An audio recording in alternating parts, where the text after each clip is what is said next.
Hi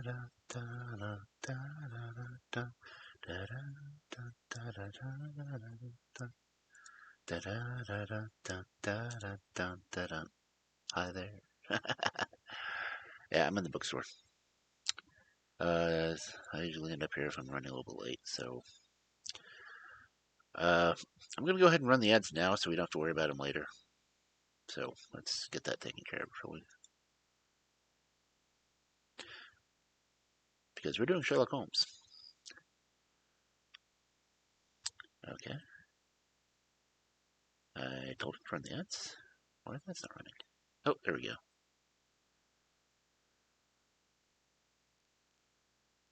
Okay.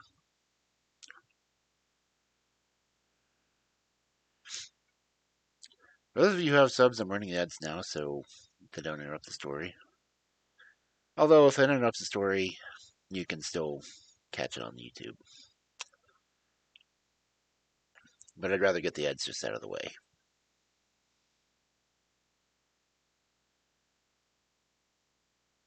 See? 1 minute in, ads are already out of the way. It's all fine and cool, right? Cool, cool, cool. QL.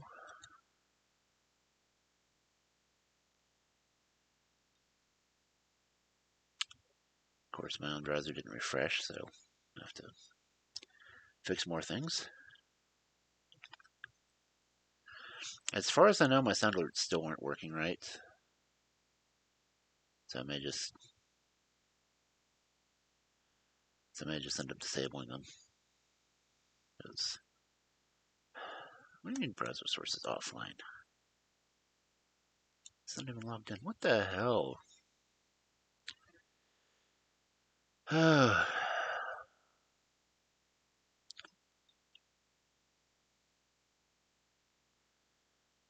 Okay. That says logged in again, so should be good. Let's see what happens. If anything.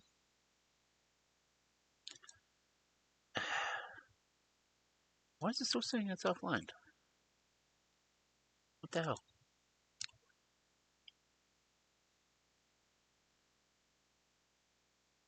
Come on.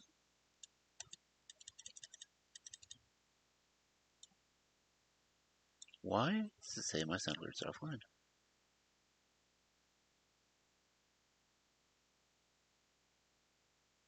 Because I do not have the sound alert set to this window. That is interesting. So let's go to just chatting instead.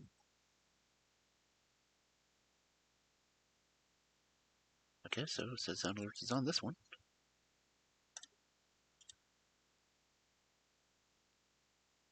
Okay.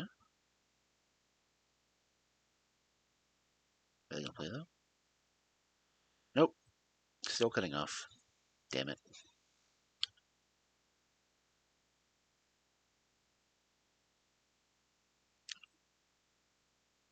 Oh, I do the auto shoutout too. Well, that's peachy.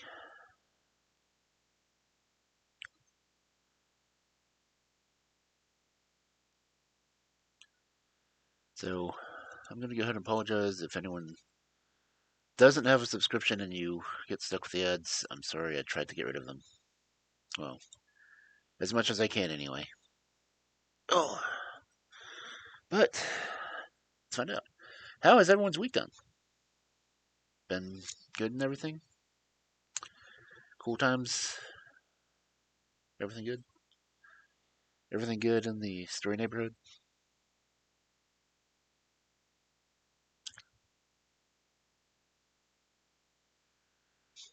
I would say that I got to be on a uh, collab, yeah, yesterday. Was it yesterday? Yeah, it was yesterday. I don't even know what day of the week it is anymore. It's Thursday, right? Yeah, I'm on because it must be Thursday. I forgot to hang of Thursdays. But yeah, I was on Asklad's stream yesterday celebrating his streaming anniversary, which was pretty cool. I'll fix some. I adjusted myself a little bit when I was on his stream because we were doing our live TV stuff on his, so it was all cool and stuff. Okay, get that fixed. And yeah. But anyway, we're doing Sherlock Holmes again today because Sherlock Holmes is cool. Always cool. I had to clip my own thing last week so I could get that famous quote in. Copper Reaches, it's the one that says, whatever, whenever you eliminate improbable, what you have left is, no matter how improbable, the truth. Yeah, that quote. But yeah, Copper Breaches. And beaches, meaning the beech trees, so yeah. Anyway, we are doing more Sherlock Holmes tonight. We have finished the Adventures of Sherlock Holmes section of this book, so we will be getting into the Memoirs of Sherlock Holmes of this book tonight. Appropriate timing, right? Just get right into the memoirs. In fact, the announcement quote that I sent out is Sherlock Holmes speaking. That's very strange that he's the first voice you'll hear tonight. Besides mine. Yeah. But anyway. It's only 9:02, so I'm going to try the sound alerts one more time before I just disable the damn things, because I'm sick of them not working. And it's not really that great to have them in storytelling mode because, well, it interrupts the story.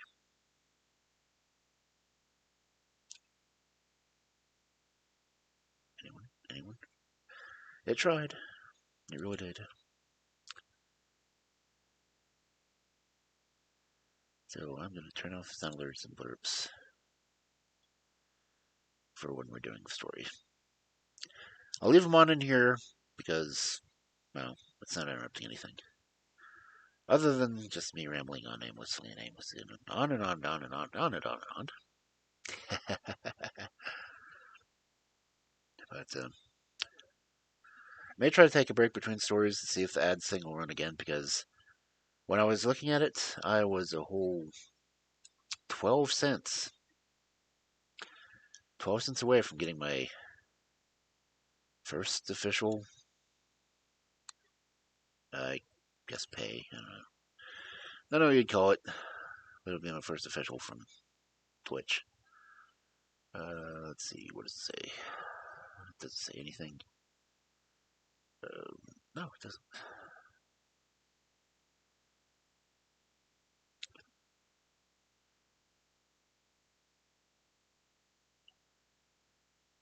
Okay. Oh, it's gonna earn 55% added.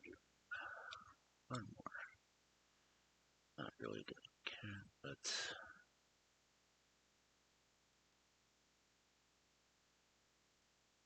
I want to see what it looks like. Oh, I'm already on it. Okay, well, I don't want to do a minute and a half of ads. That just sucks. Minute at most.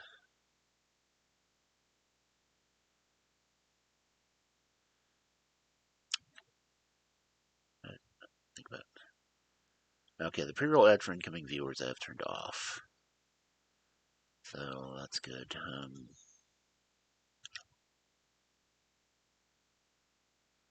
I don't want any delay when broadcast starts, because I've been running them anyway.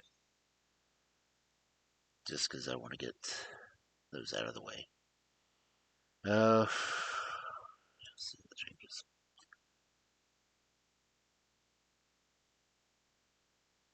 I really hate doing the ads, but, well, I hate saying I need the money, but I really do, actually. But I really like to find a job. I would love if doing something I actually liked doing paid. So it would be great if I could get that, or if I could get the subscriptions and whatnot, but I don't want to pressure you guys into it, okay? I mean, the only thing I'd want to get subscriptions for right now is so I can get more emotes. Because you have to have a certain number of subscription points before you can emote additions, but This says, since I got affiliates back in December 19th, I've streamed 83 and a half hours.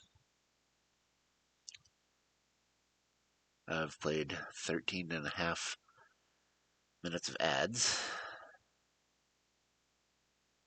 which has only been like 10 seconds per ad. Well, 10 seconds an hour per ad. So at the moment, I am at 49.88.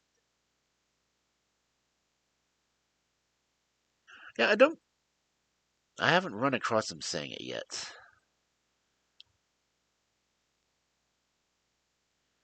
But as I said, I just got the famous quote that Spock said in Silver and the Golden Beaches last week.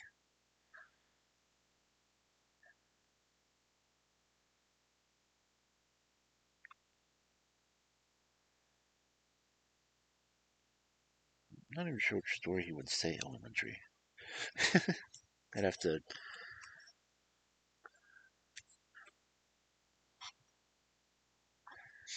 If I find it when I'm doing it, I'll try to clip it just so I can say that I found it.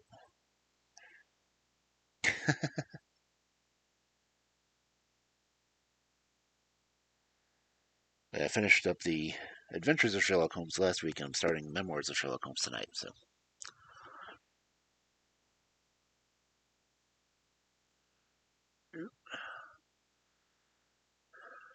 adjust that camera from doing that. Nah, I don't want to mess with it now. I'll wait until later to fix it. Wait, is that actually showing my mouse? Oh, cool. What's my mouse doing on there? Oh.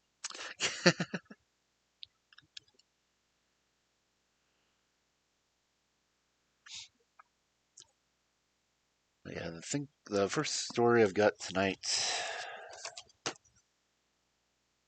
is Silver Blaze,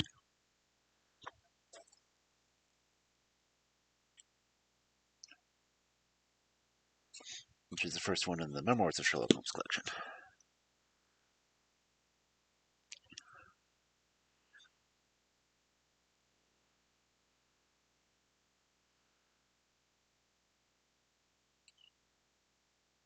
Which I actually found my book because I thought it had gone missing, but ended up finding my copy. But I went ahead and kept the copy I've got. So,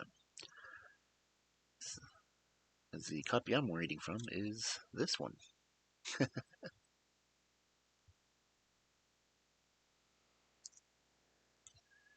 Which was rescued from a library.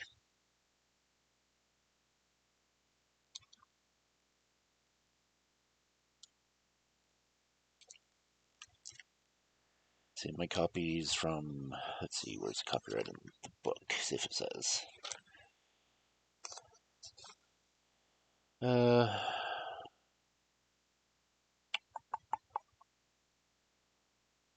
Does not say when this one is, but it's from the State Library.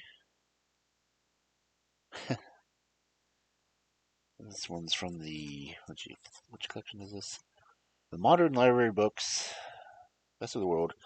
When this was new, it was $2.45.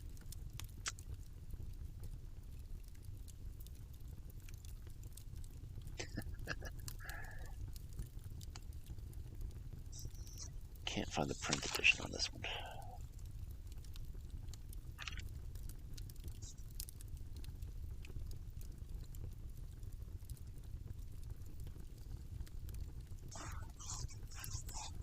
This is actually a Random House edition from the Modern Library series.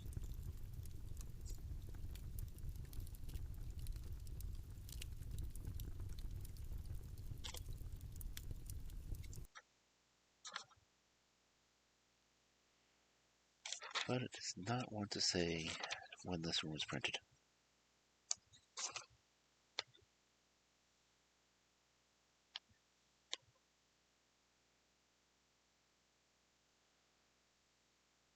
Of course, I don't remember how long I've had this one either.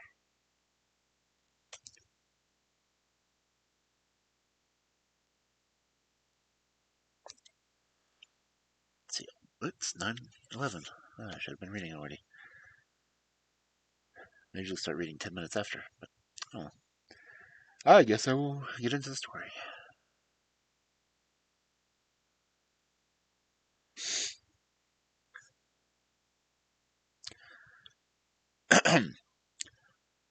Tonight's story. First story, Silver Blaze. "I'm afraid, Watson, that I shall have to go," said Holmes as we sat down together at our breakfast one morning. "Go? Where to?" "To Dartmoor, to King's Pyland."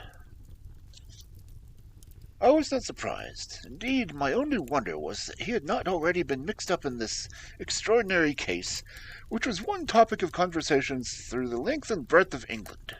For a whole day my companion had rambled about the room with his chin upon his chest and his brows knitted, charging and recharging his pipe with the strongest black tobacco, and absolutely deaf to any of my questions or remarks.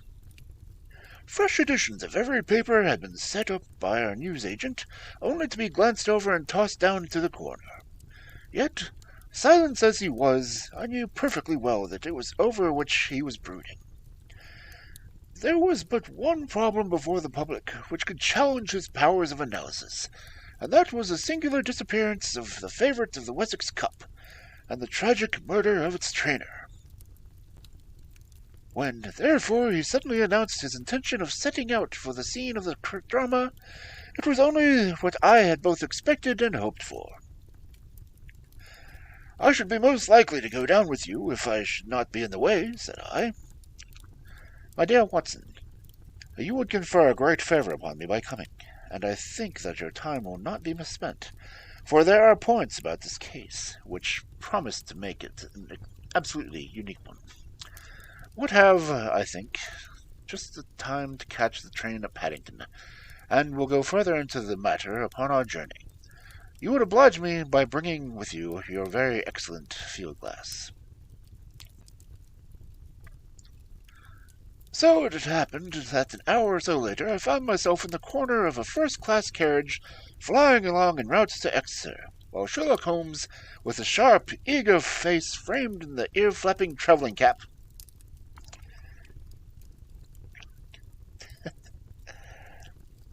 dipped readily into the bundle of fresh papers which he had procured in Paddington.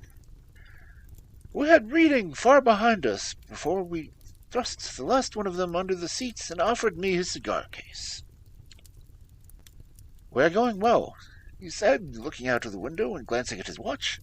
"At our rate at present it is 53½ miles an hour." "I have not observed the quarter-mile posts," said I. "Nor have I, but the telegraph posts upon this line are 60 yards apart, and the calculation is a simple one. I presume that you have looked into the matter of the murder of John Stager, and the disappearance of Silver Blaze?" "I have seen what the Telegraph and the Chronicle have to say."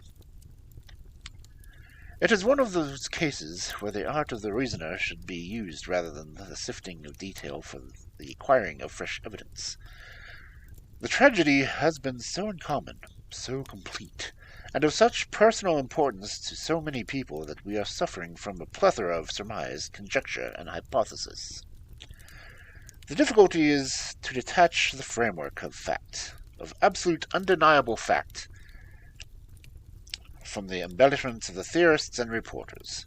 Then, having established ourselves upon the sound basis, it is our duty to see that the inferences may be drawn, and what are the special points upon which the whole mystery turns. On Tuesday evening I received telegrams from both Colonel Ross, the owner of the horse, and from Inspector Gregory, who is looking after the case, inviting my cooperation." "Tuesday evening!" I exclaimed. "This is Thursday morning. Why didn't you go down yesterday?" "Because I made a blunder, my dear Watson, which is, I am afraid, a more common occurrence than anyone who would like to think they only knew me through our memoirs.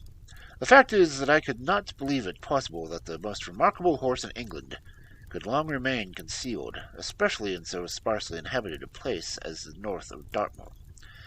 From hour to hour yesterday I expected to hear that he had been found, and that his abductor was the murderer of John Straker. When, however, another morning had come, I found, beyond the arrest of the young Fitzroy Simpson, nothing had been done. I felt that it was time for me to take action. Yet in some ways, I feel that yesterday has not been wasted. You found a theory, then? At least I have got to grip of the essential facts of the case.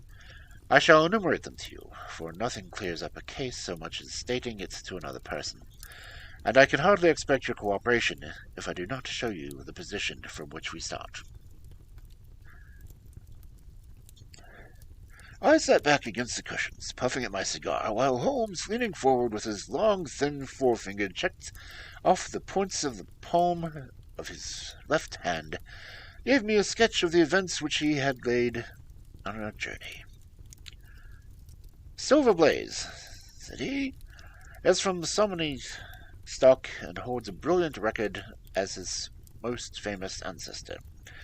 He is now in the 5th year, and has brought in turn each of his prizes to the turf of Colonel Ross, his fortunate owner. Up to the time of the catastrophe, he was the first favourite of the Wessex Cup, the betting being 3-1 on him. He has always, however, been a prime favourite with the racing public, and has never yet disappointed them, so that even at these odds, enormous sums of money have been laid upon him. It is obvious, therefore, that there are many people who had the strongest interest in preventing Silver Blaze from being there at the fall of the flag next Tuesday. The fact was, of course, appreciated at King's Pyland, where the Colonel's training stable was situated. Every precaution was taken to guard their favourite. The trainer, John Straker, is a retired jockey who rode for Colonel Ross's colours before he became too heavy for the weighing chair. He has served the Colonel for 5 years as jockey and for 7 as trainer, and has always shown himself to be a zealous and honest servant. Under him were 3 lads, for the establishment was a small one, containing only 4 horses in all. One of these lads sat up each night at the stable, while the others slept in the loft. All 3 bore excellent characters. John Straker, who was a married man, lived in a small villa about 200 yards from the stable. He has no children, keeps 1 maidservant, and is comfortably off.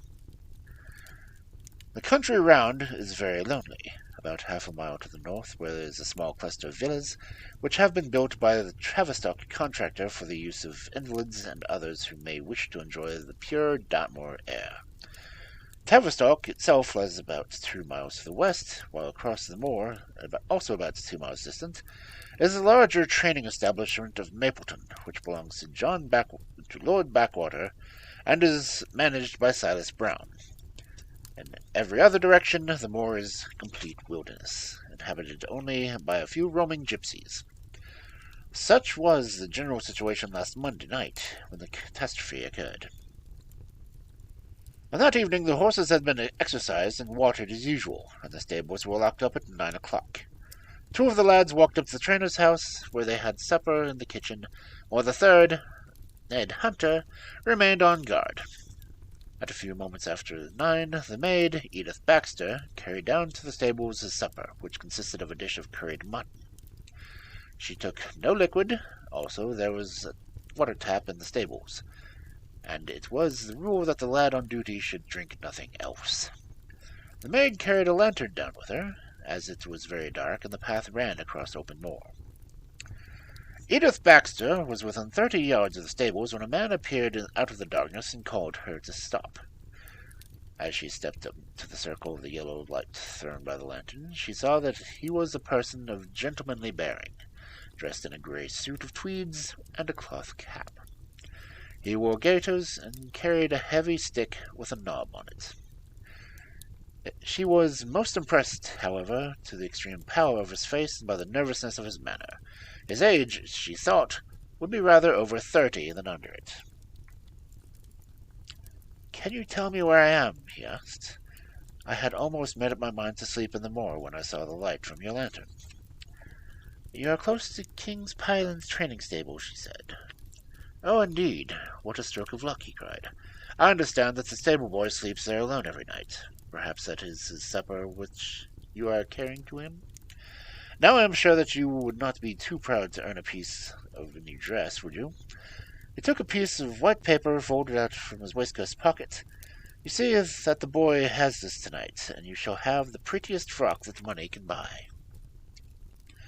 She was frightened by his earnestness of his manner, and ran past him to the window through which she was accustomed to hand the meals. It was already opened, and Hunter was seated at a small table inside. She had begun to tell him of what happened when the stranger came up again. "Good evening," said he, looking through the window. "I wanted to have a word with you. The girl has sworn that she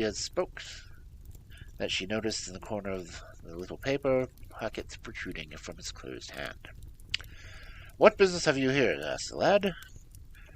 "It's business that may put something into your pocket," said the other. "You've 2 horses in for the Wessex Cup, Silver Blaze and Bayard. Let me have the straight tip, and you won't be a loser. Is it a fact that at the weights Bayard could give the other 100 yards in 5 furlongs, and that the stable have put their money on him?" "So, you're one of the damned touts," cried the lad. "I'll show you how to serve them in King's Pyland." He sprang up and rushed across the stable to unloose the dog.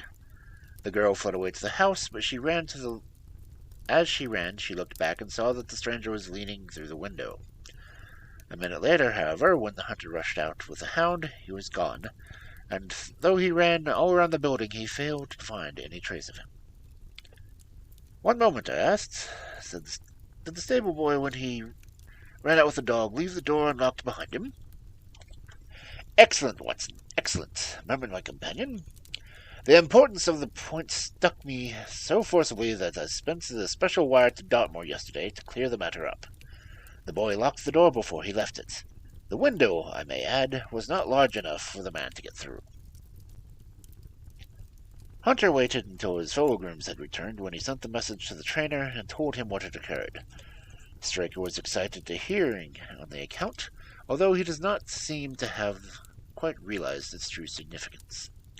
It left him, however, vaguely uneasy, and Miss Straker, waking at 1 in the morning, found that he was dressing. In reply to her inquiries, he said that he could not sleep on the account of the anxiety about the horses, and that he intended to walk down to the stables to see that all was well.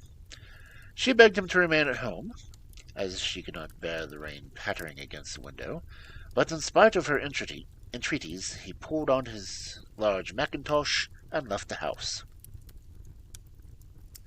Miss Straker awoke at 7 in the morning to find that her husband had not yet returned. She dressed herself hastily, called the maid, and set off for the stables. The door was open. Inside, huddled together upon the chair, Hunter was sunk in a state of absolute stupor. The favourite stall was empty, and there was no signs of his trainer.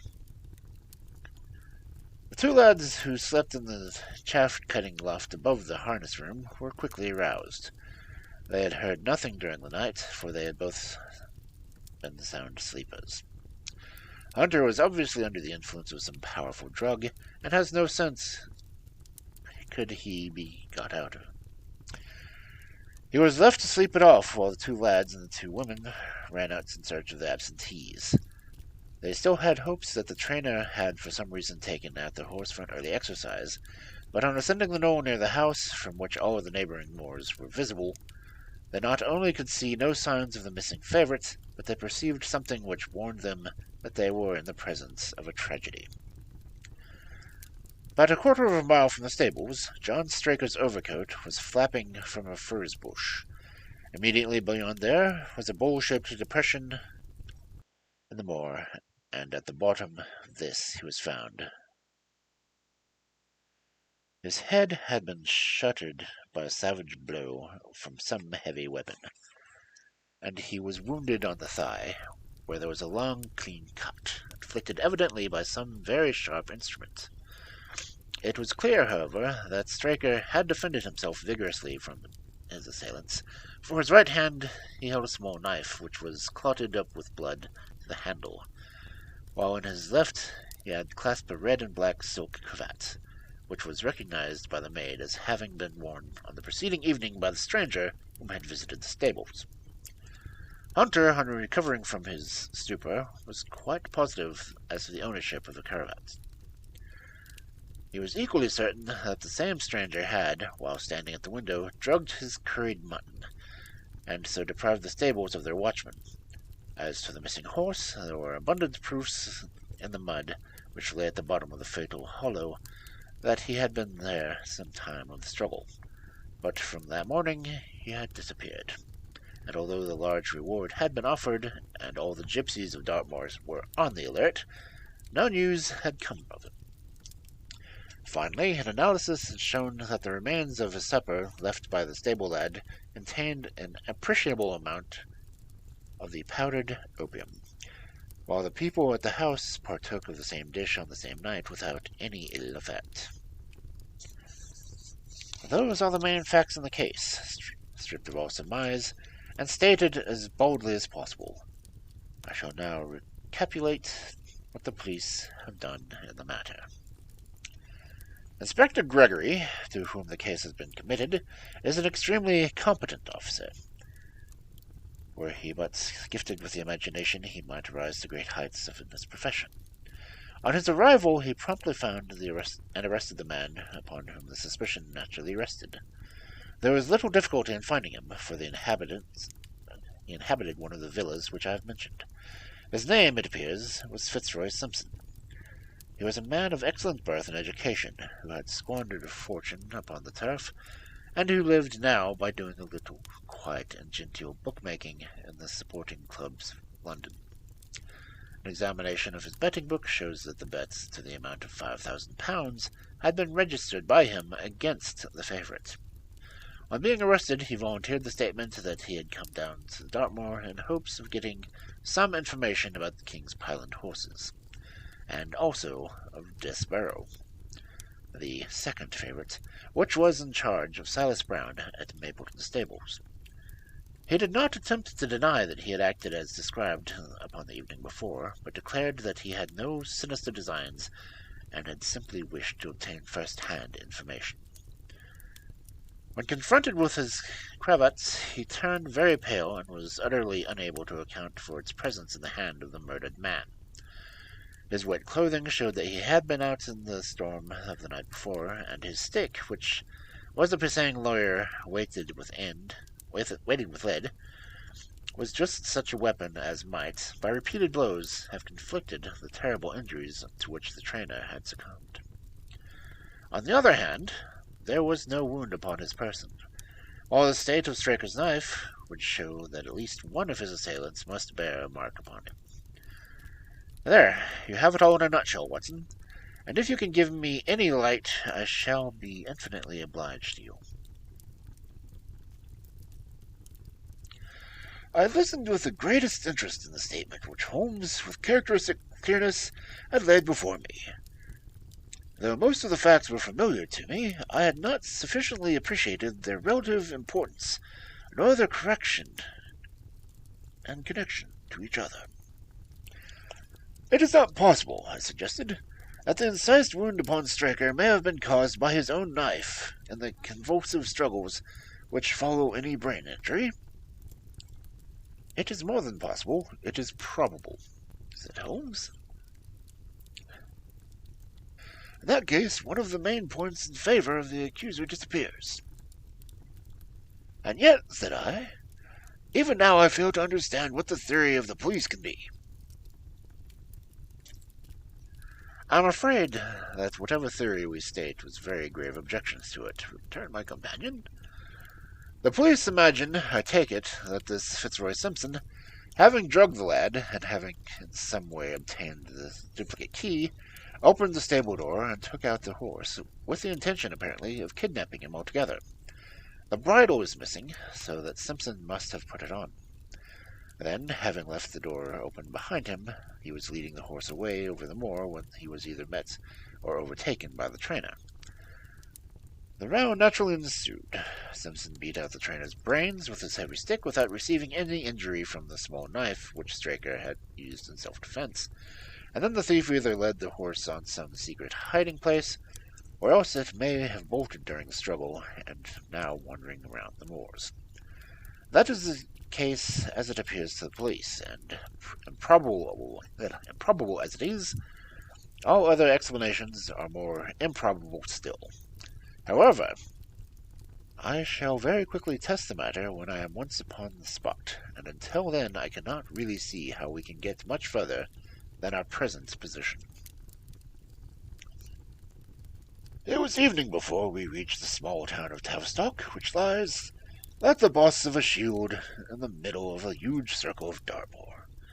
Two gentlemen were awaiting us at the station. One tall, fair man with lion-like hair and beard was curiously penetrating light blue eyes, the other a small, alert person, very neat and dapper, in a frock coat and gaiters, with trim little side whiskers and an eyeglass. The latter was Colonel Ross, the well-known sportsman, and the other Inspector Gregory, a man who was rapidly making his name in the English detective service. "I'm delighted that you have come down, Mr. Holmes," said the Colonel. "The Inspector here has done all that he could possibly suggest, but I wish to leave no stone unturned by trying to avenge poor Straker and in recovering my horse." "Have there been fresh developments?" asked Holmes. "I'm sorry to say that we have made little progress," said the Inspector. "We have an open carriage outside, and you would no doubt like to see the place before the light fails. We might talk it over as we drive." A minute later, we were all seated in a comfortable landau, and were rattling through the quaint old Devonshire city. Inspector Gregory was full in the case, and poured out a stream of remarks, while Holmes threw in the occasional question or interjection. Colonel Ross leaned back with his arms folded and his hat tilted over his eyes, while I listened with interest to the dialogue of the two detectives. Gregory was formulating his theory, which was almost exactly what Holmes had foretold on the train. "The net is drawn pretty close around Fitzroy Simpson," he remarked, "and I believe myself that he is our man.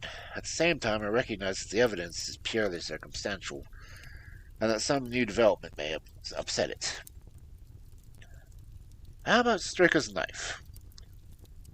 We have quite come to the conclusion that he wounded himself in his fall. My friend Dr. Watson made the same suggestion to me as we came down. If so, it would tell against the man Simpson." "Undoubtedly. He has neither a knife or any sign of a wound. The evidence against him is certainly very strong. He had great interest in the disappearance of his favourite. He lies under suspicion of having poisoned the stable boy. He is undoubtedly out of the storm. He was armed with a heavy stick, and his cravat was found on the dead man's hand. I really think that we have enough to go before a jury." Holmes shook his head. "A clever counsel would tear it to rags," he said. "Why should he take the horse out of the stable? If he wished to injure it, why could he not do it there? Has a duplicate key been found in his possession? What chemist sold him the powdered opium? Above all, where could he, a stranger to the district, hide a horse, and such a horse as this? What is his own explanation as to the paper which he wished the maid to give to the stable boy?" "It says it was a 10-pound note, one he found in his purse, but the other difficulties are not so formidable as they seem. He is not a stranger to the district. He has lodged twice in Tavistock in the summer. The opium was probably bought in London. The key, having served its purpose, would be hurled away. The horse may be at the bottom of one of the pits or old mines upon the moor." "What did he say about the cravat?" "He acknowledges that it is his and declares that he had lost it. But a new element has been introduced to the case, which may account for his leading the horse from the stable." Holmes pricked up his ears. "We found traces which show that a party of gypsies encamped on Monday night within a mile of the spot where the murder took place. On Tuesday, they were gone. Now, presuming that there was an understanding between Simpson and the gypsies, might he notice them leading the horse when he was overtaken, and they might have him now. It is certainly possible." The moor is being scoured by the gypsies. I have also examined every stable and outhouse in Tavistock for a radius of 10 miles. There is another stable training quite close, I understand.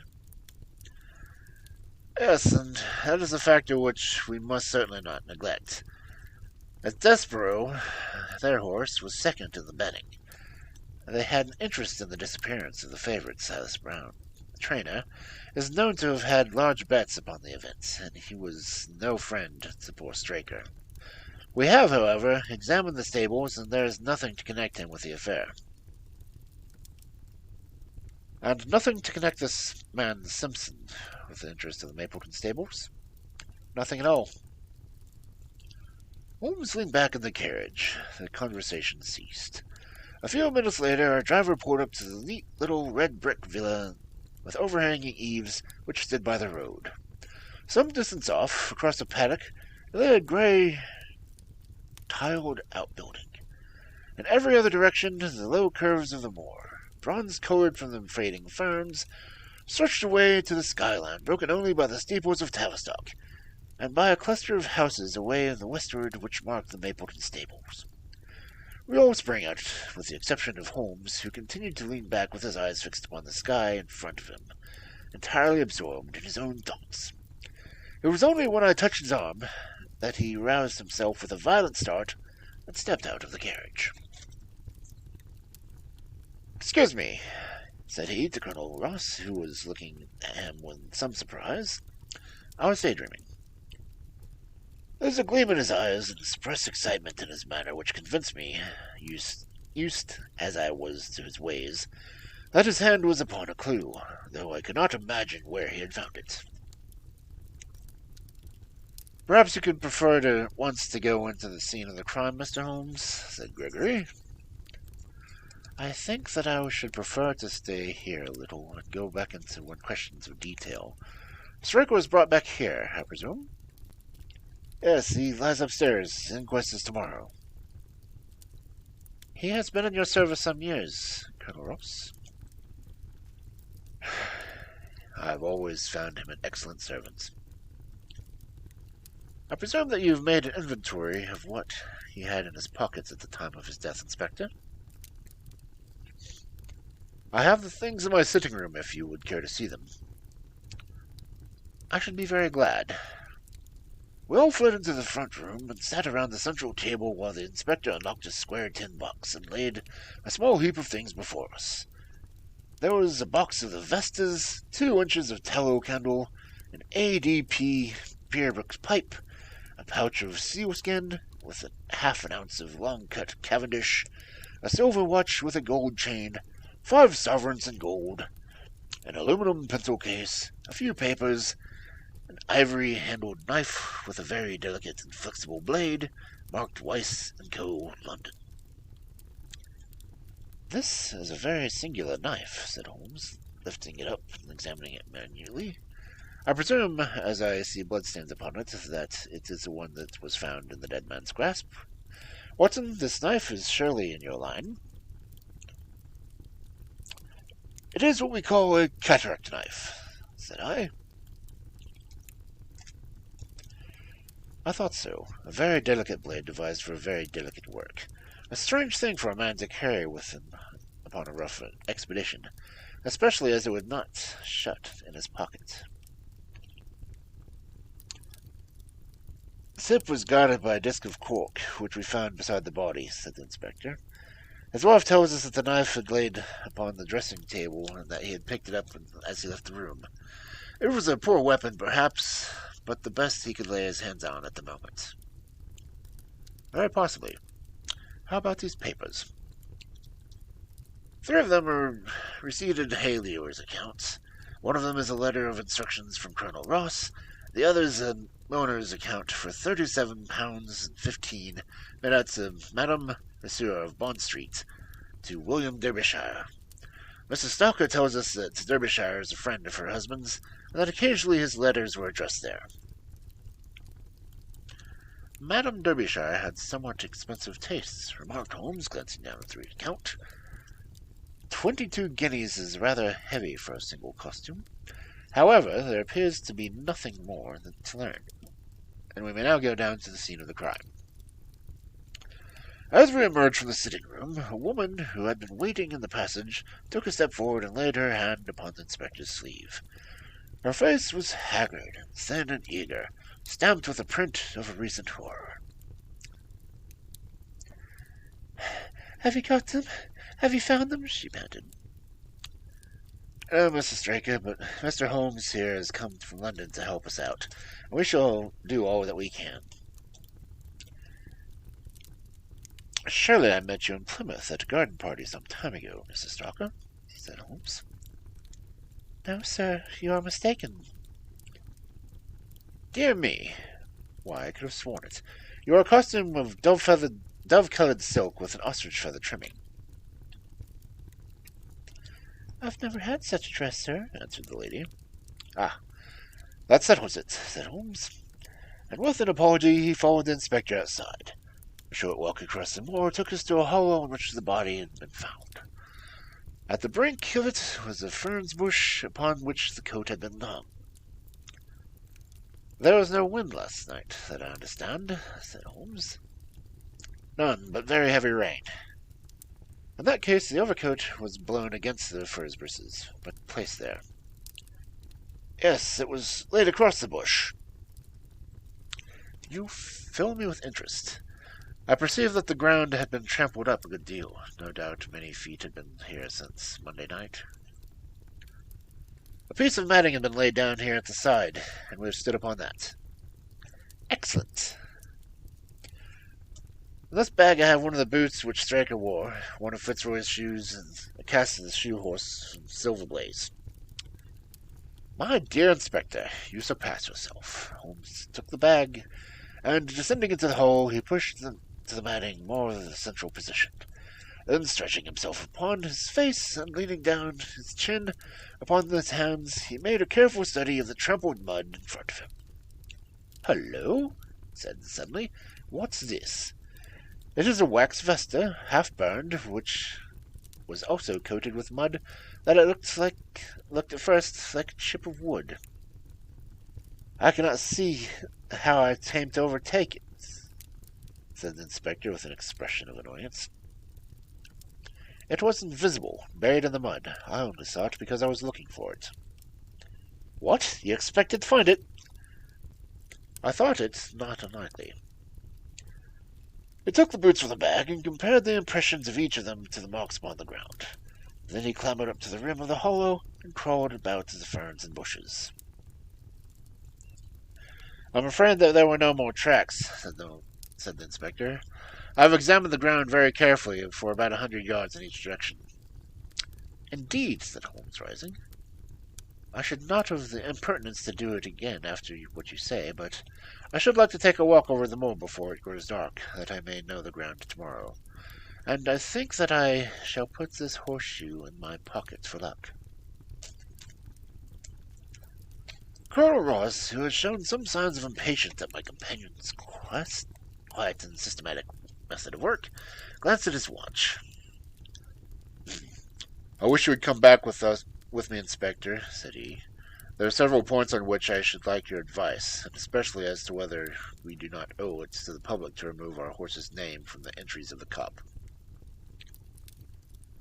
"Certainly not," cried Holmes with decision. "I should not let the name stand." I should let the name stand. The colonel bowed. "I am very glad to have your opinion, sir," said he. "You will find poor Stryker's house when you have finished your walk, and we can drive together to Tavistock." He turned back to the inspector, while Holmes and I walked across the moor. The sun was beginning to sink behind the stable of Mapleton, and the long, sloping plain in front of us was tinged with gold, deepening into a rich, muddy browns where the faded ferns and brambles had caught the evening light. But the glories of the landscape were all but wasted upon my companion, who was sunk in the deepest thought. "I think it's this way, Watson," he said at last. "We may leave the question of who killed John Straker for an instant, and confine ourselves to finding out what has become of the horse. Now, supposing that he broke away during or after the tragedy, where could he have gone to? The horse is a very gregarious creature. If left to himself, his instincts would have been to return either to King's Pyland or to go over to Mapleton. Why should he run wild upon the moor? He would surely have been seen by now. And why should gypsies kidnap him? These people always clear out when they hear trouble, for they do not wish to be pestered by the police. They could not hope to sell such a horse. They would run a great risk and gain nothing by taking him. Surely that is clear. Where is he, then? I have already said that he must have gone to the King's Pyland or to Mapleton. He is not in King's Pyland, therefore he is at Mapleton. Let us take that as a working hypothesis and see where it leads us to. The part of the moor, as the inspector remarked, is very hard and dry, but it falls away towards Mapleton. If you can see from here that is a very long hollow over yonder, which must have been very wet on Monday night. If our supposition is correct, then the horse must have crossed that, and there is to the point where we should look for its tracks. We had been walking briskly during this conversation, and a few more minutes brought us to the hollow in question. At Holmes's request, I walked down to the bank on the right, and he to the left. But I had not taken 50 paces before I heard him give a shout and saw him waving his hand to me. The track of a horse was plainly outlined in the soft earth in front of him, and the shoe which he took from his pocket exactly fitted the impression.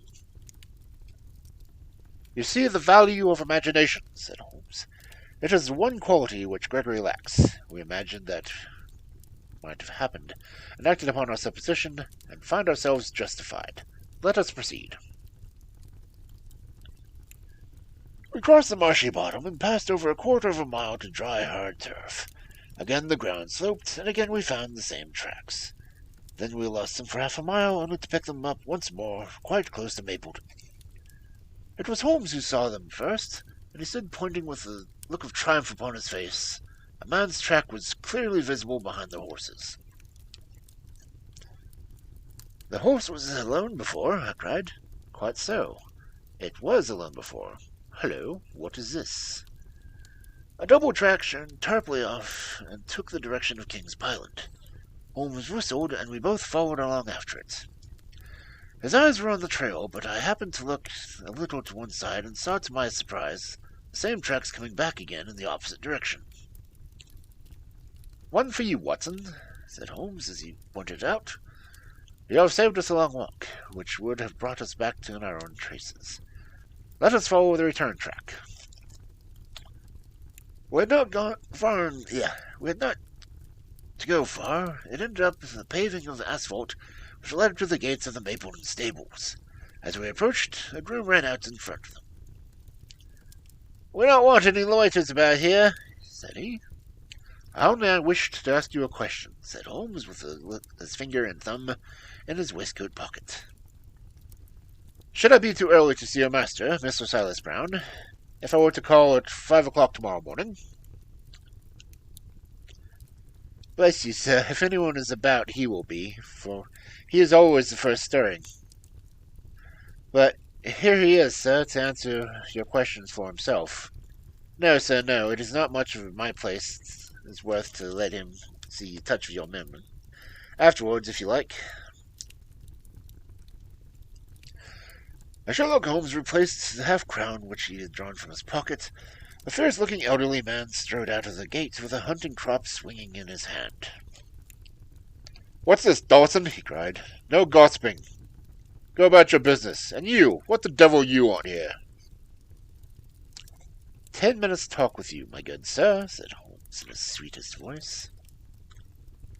"I've no time to talk with every gadabout. We want no strangers here. Be off, or you may find my dog at your heels." Holmes leaned forward and whispered something in the trainer's ear. He started violently and flushed to his temples. "It's a lie," he shouted, "an infernal lie." "Very good. Shall we argue about it in public, or talk it over with your parlour?" Come in if you wish to." Holmes smiled. "I shall not keep you more than a few minutes, Watson," he said. Now, Mr. Brown, I am quite at your disposal. It was 20 minutes, and the reds had already faded to the greys before Holmes and the trainer reappeared. Never have I seen such a change as had been brought in the Silas Brown in a short time. His face was ashy pale, beads of perspiration shone upon his brow, and his hands shook until the hunting crop wagged like a branch in the wind. His bullying, overbearing manner was all gone too, and his cringing along with my companion's side, a dog in this matter. Instructions will be done. It shall be done, he said. There must be no mistakes, and Holmes, looking around him, the other winced as he read the menace in his eyes. Oh, no, there shall be no mistake. It shall be there. Should I change it first or not? Holmes thought a little, then burst out laughing. No, don't, said he. I will write to you about it. No tricks, now, or... Oh, you can trust me, you can trust me. Yes, I think I can. Well, you shall hear from me tomorrow. He turned upon his heel, disregarding the trembling hand which the other held out to him, and we set off for King's Island. A more perfect command of the bully, coward, and sneak than Master Silas Brown I have seldom met with, remarked Holmes as we trudged along. He has the horse, then? He tried to bluster out of it, but I described to him so exactly what his actions had been upon that morning that he is convinced that I was watching him. Of course, you observed the particular square toes of the impressions, and that his boots exactly corresponded to them. Again, of course, no subordinate could have dared to do such a thing. I described to him how, when according to his custom he was first down, he perceived a strange horse wandering over the moor, how he went out for it, and his astonishment at recognizing, from the white forehead which was given the favourite his name, that chance had put in his power the only horse which could beat the one upon which he had his money. Then I described how his first impulse had been to lead him back to King's Island, and how the devil had shown him how he could hide the horse until the race was over, and how he had led it back and concealed it at Mapleton. When I told him every detail, he gave it up, and thought only of saving his own skin. But his stables had been searched. Oh, an old horse faker like him can dodge. But you are not afraid to leave the horse in his power now, since he has every interest in injuring it? My dear fellow, he will guard it as his own apple of his eye. He knows that his only hope for mercy is to produce it safe. Colonel Ross did not impress me as a man who would be likely to show any mercy in any case. That matter does not rest with Colonel Ross. I follow my own methods, and tell as much or as little as I choose. That is the advantage of being unofficial. I don't know whether you observed it, Watson, but the Colonel's manner has been just as trifle cavalier to me. I am inclined now to have a little amusement at his expense. Say nothing to him about the horse. Certainly not without your permission. And of course, this is all quite a minor point compared to the question of who killed John Straker. And you will devote yourself to that. On the contrary, we both go back to London by the night train. I was thunderstruck by my friend's words. We had only been a few hours in Devonshire, and that he should give up an investigation which he had begun to brilliantly and quite incomprehensibly to me answer. Not a word more could I draw from him until we were back at the trainer's house. The colonel and the inspector were waiting for us in the parlour. My friend and I returned to the town by night express, said Holmes. We've had a charming little breath of your beautiful Dartmoor, sir. The inspector opened his eyes, and the colonel's lips curled in a sneer. So you despair of arresting the murderer of poor Staker? Said he. Holmes shrugged his shoulders. There are certainly grave difficulties in that way, he said. I have every hope, however, that your horse will soon start upon Tuesday, and I beg that you will have your jockey in readiness. Might I ask For a photograph of Mr. John Straker. The inspector took one from an envelope and handed it to him. My dear Gregory, you anticipate all my wants. If I might ask that you wait here for an instant, I have a question which I should like to put to the maid.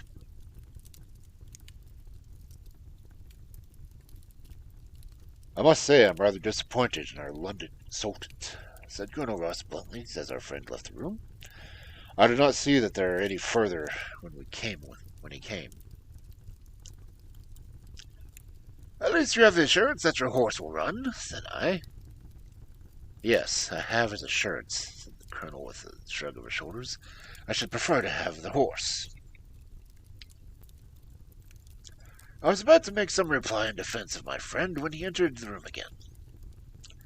Now, gentlemen, said he, I am quite ready for Tavistock. As we stepped into the carriage, one of the stable lads held the door open for us. A sudden idea seemed to occur to Holmes, for he leaned forward and touched the lad upon the sleeve.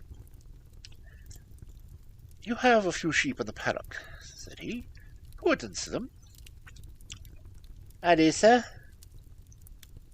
Have you noticed anything amiss with them lately? Well, sir, not much of a count, but 3 of them have gone lame, sir.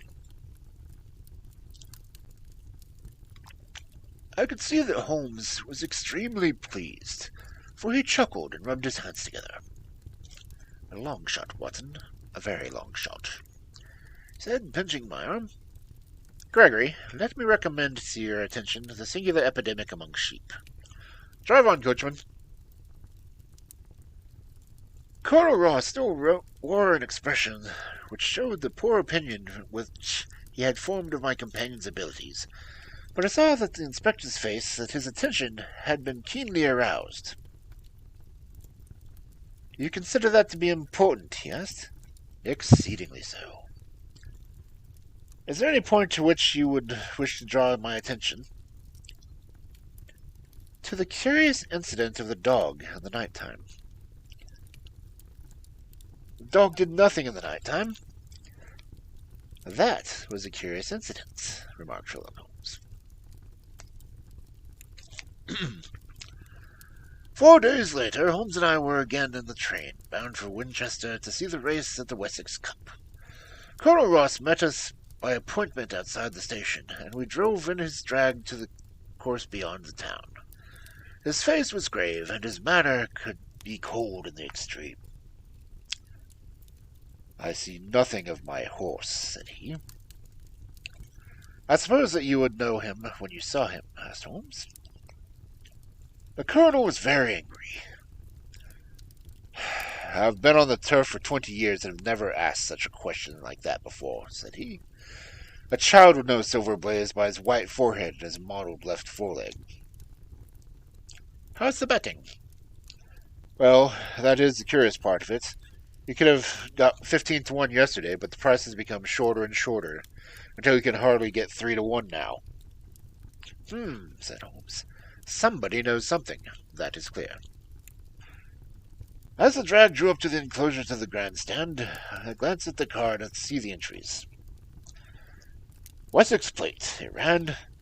50 sovereigns each half-foot, with 1,000 sovereigns added for 4 and 5-year-olds. Second, £300, third, £200. Of course, 1 mile and 5 furlongs. 1. Mr. Heath Newton's The Negro, red cap, cinnamon jacket. 2. Colonel Wardlaw's Pugilist, pink cap, blue and black jacket. Number 3. Lord Backwater's Desborough, yellow cap and sleeves. 4. Colonel Ross's Silver Blaze, red cap, red jacket. 5. Duke of Belmore's Iris, yellow and black stripes. 6. Lord Singleford's Rasper, purple cap and black sleeves. We scratched our other one and put all hopes on a word, said the colonel. Why, what is it? Silver Blaze favorite? 5 to 4 against Silver Blaze, roared the ring. 5 to 4 against Silver Blaze? 5-15 against Desborough. 5-4 against the field. There are the numbers up, I cried. They're all 6 there. All 6 there? All 6 there? Then my horse is running, cried the colonel with great agitation. But I don't see him. My color's not passed. Only 5 colors have passed. This must be he. As I spoke, a powerful bay swept from the weighing enclosure and cantered past us, bearing on its back a well-known black and red of the colonel. That's not my horse, cried the owner. That beast has not a white hair upon its body. What is it you have done, Mr. Holmes? Well, well, let us see how he gets on, said my Holmes imperturbably. For a few moments he gazed through the field-glass. Capital! An excellent start! He cried suddenly. There they are, coming round the curve. From our drag we had a superb view as they came into the straight. The 6 horses were so close together that a carpet could have covered them. But halfway up the yellow of the Mapleton stable showed up in the front. Before they reached us, however, Desborough's bolt was shot, and the colonel's horse, coming away in the rush, passed us with a good 6 lengths before its rival, the Duke of Balmoral's Iris making a bad third. That's my race anyhow, gasped the colonel, passing his hand over his eyes. I confess that I make neither head nor tail of it. Don't you think that you have kept up this mystery long enough, Mr. Holmes? Certainly, Colonel. You shall know everything. Let us all go around and take a look at the horse together. Here he is. We continued as we made our way into the weighing enclosure, where only owners and their friends find admittance. You have only to wash his face and his leg with spirits of wine, and you will find that he is the same old Silver Blaze as ever. You take my breath away. I found him in the hands of a faker, and took the liberty of running him just as he was sent over.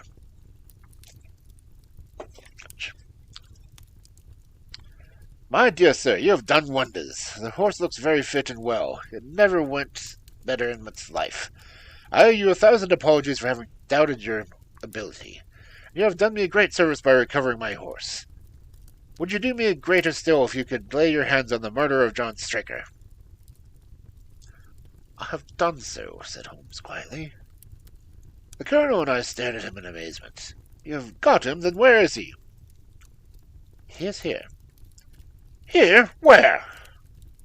In my company at present moment.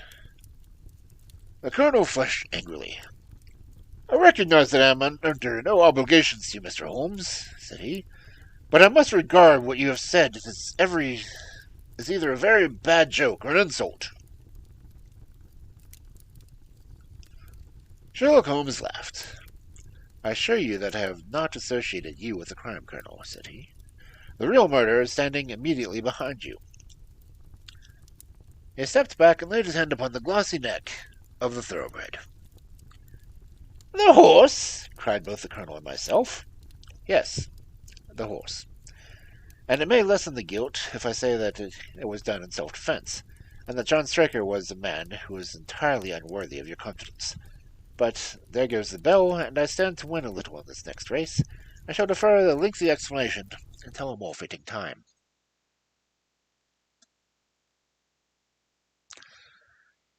We had the corner of the Pullman car to ourselves that evening as we whirled back to London, and I fancy that our journey was a short one to Colonel Ross as well as myself as we listened to our companion's narrative of events which had occurred to Dartmoor training stables upon Monday night, and the means by which he had unravelled them. I confess, said he, that my theories which I had formed from my newspaper reports were entirely erroneous, and yet there were indications there, had they not been overlaid by the other details which concealed their true import. I went to Devonshire with the conviction that Fitzroy Simpson was the true culprit, although, of course, I saw that the evidence against him was by no means complete. It was while I was in the carriage, just as we reached the trainer's house, that the eminence immense significance of the curried mutton occurred to me. You may remember that I was distrait and remained sitting after you had alighted. I was marveling in my own mind how I could possibly have overlooked an obvious clue.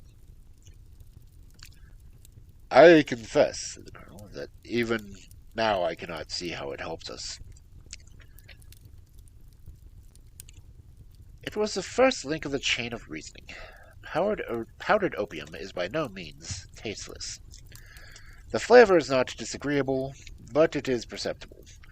Were it mixed with an ordinary dish, the eater would undoubtedly detect it and would probably eat no more. A curry was exactly the medium which would disguise the taste. By no possible supposition could the stranger, Fitzroy Simpson, have caused curry to be served in the trainer's family that night, and so it was surely too monstrous a coincidence to suppose that it had happened to come along with powdered opium upon the very night when a dish happened to be served which could disguise the flavor. That is unthinkable. Therefore Simpson becomes eliminated from the case, and our attention centers upon Stryker and his wife, the only two people who could have chosen curried mutton for supper that night. The opium was added to the dish, and was set aside for the stable boy, for the others had the same supper with no ill effects. Which of them, then, had access to the dish without the maid seeing them? Before deciding that question, I grasped the significance of the silence of the dog, for one true inference invariably suggests others. The Simpson incident had shown me that the dog was kept in the stables, and yet, though someone had been in and out and had fetched the horse, it had not barked enough to arouse two lads in the loft. Obviously, the midnight visitor was someone whom the dog knew well. I was already convinced, or almost convinced, that John Straker went down to the stables in the dead of the night and took out Silver Blaze. For what purpose? For a dishonest one, obviously. Or why should he drug his own stable boy? And yet I was at a loss to know why. There have been many cases before now where trainers have made sure great sums of money having been laid against their own horses through agents, and then preventing them from winning by fraud. Sometimes it is a pulling jockey, sometimes it is some surer or subtler means. What is it here? I hoped the contents of his pocket might help me to form the conclusion. And they did so. You cannot have forgotten the singular knife which was found in the dead man's hand. A knife which certainly no sane man would choose for a weapon. It was, as Dr. Watson told us, a form of knife which is used for the most delicate operation known in surgery. And for it to be used for a delicate operation that night, you must know, with your wide experience of turf matters, Colonel Ross, that it is possible to make a slight nick upon the tendons of a horse's hams, and do not so subcutaneously as to leave no subtle trace. A horse so treated would develop a slight lameness, which would be put down to a strain of exercise or a touch of rheumatism, but never foul play. "Villainous scoundrel!" cried the colonel.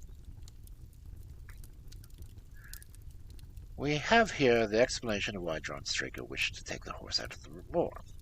So spirited a creature would have certainly roused the soundest sleepers when it felt the prick of the knife. It was absolutely necessary to do so in the open air. "I've been so blinded," cried the colonel. "Of course that was why he needed the candle and struck the match." Undoubtedly. But the examining of his belongings, I was fortunate enough to discover not only the method of the crime, but even its motives. As a man of the world, Colonel, you know that men do not carry other people's bills around in their pockets. We have most of us quite enough to do our settle on our own. I at once concluded that Straker was leading a double life and keeping a second establishment. The nature of the bill showed that there was a lady in the case, and one who had expensive tastes. Liberal as you are with your servants, one can hardly expect that they buy 20 guineas walking dresses for the ladies. I questioned Mrs. Straker as to the dress without her knowing it, and having satisfied myself that it had never reached her, I made a note of the milliner's address, and felt that by calling there the Straker's photograph, I could easily dispose the mythical Derbyshire. From that time on, all was plain. Stryker had led out the horse to the hollow where his light would be invisible. Simpson had dropped his cravat, and Stryker had picked it up, with some idea, perhaps, that he might use it for securing the horse's leg. Once in the hollow, he had gotten behind the horse and had struck a light, but the creature, frightened by the sudden glare, and with a strange instinct of animal feeling that some mischief was intended, had lashed out, and the steel shoe had struck Stryker full on the forehead. He had already, in spite of the rain, mistaken his overcoat in order to do the delicate task, and so he fell, his knife gashed in his thigh. Do I make it clear? "Wonderful!" cried the colonel. "Wonderful! You might have been there!" My final shot was, I confess, a very long one. It struck me that so astute a man as Stryker would not undertake this delicate tendon-nicking without a little practice. What could he practice on? My eyes fell upon the sheep, and I asked myself the question which, rather to my surprise, showed that my surmise was correct. When I returned to London, I called upon the milliner, who had recognized Stryker as an excellent customer of the name of Derbyshire, who had a very dashing wife with a strong partiality to expensive dresses. I have no doubt that this woman had plunged him over the head and ears in debt, and so led him into the miserable plot. "You have explained all but one thing," cried the colonel. "Where was the horse?" "Ah, it bolted, and was cared for by one of your neighbors. We must have an amnesty in that direction, I think. This is Clapton Junction, if I am not mistaken, and we shall be in Victoria in no less than 10 minutes. If you care to smoke a cigar in our rooms, Colonel, I shall be happy to give you the other details, which might interest you."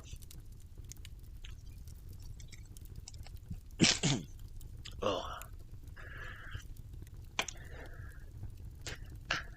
Why do the lines, "Ain't that a kick in the head," come to mind?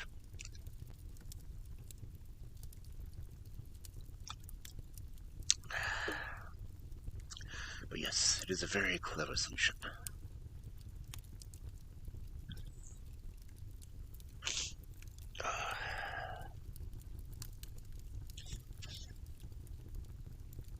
Okay. I'm gonna check something real quick. No, I don't want to run anymore ads. Ads are a pain in the butt.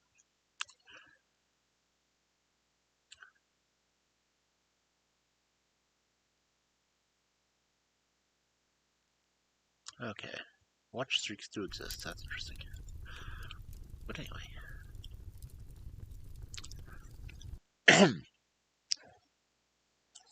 Let's see.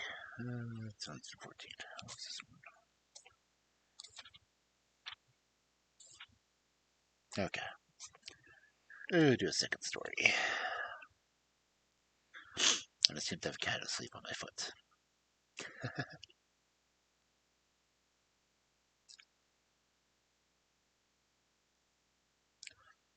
So the second story out of the Memoirs of Sherlock Holmes,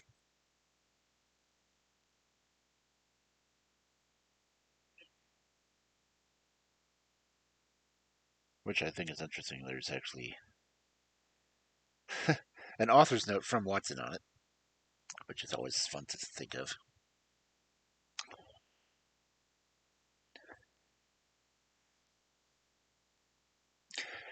The Yellow Face.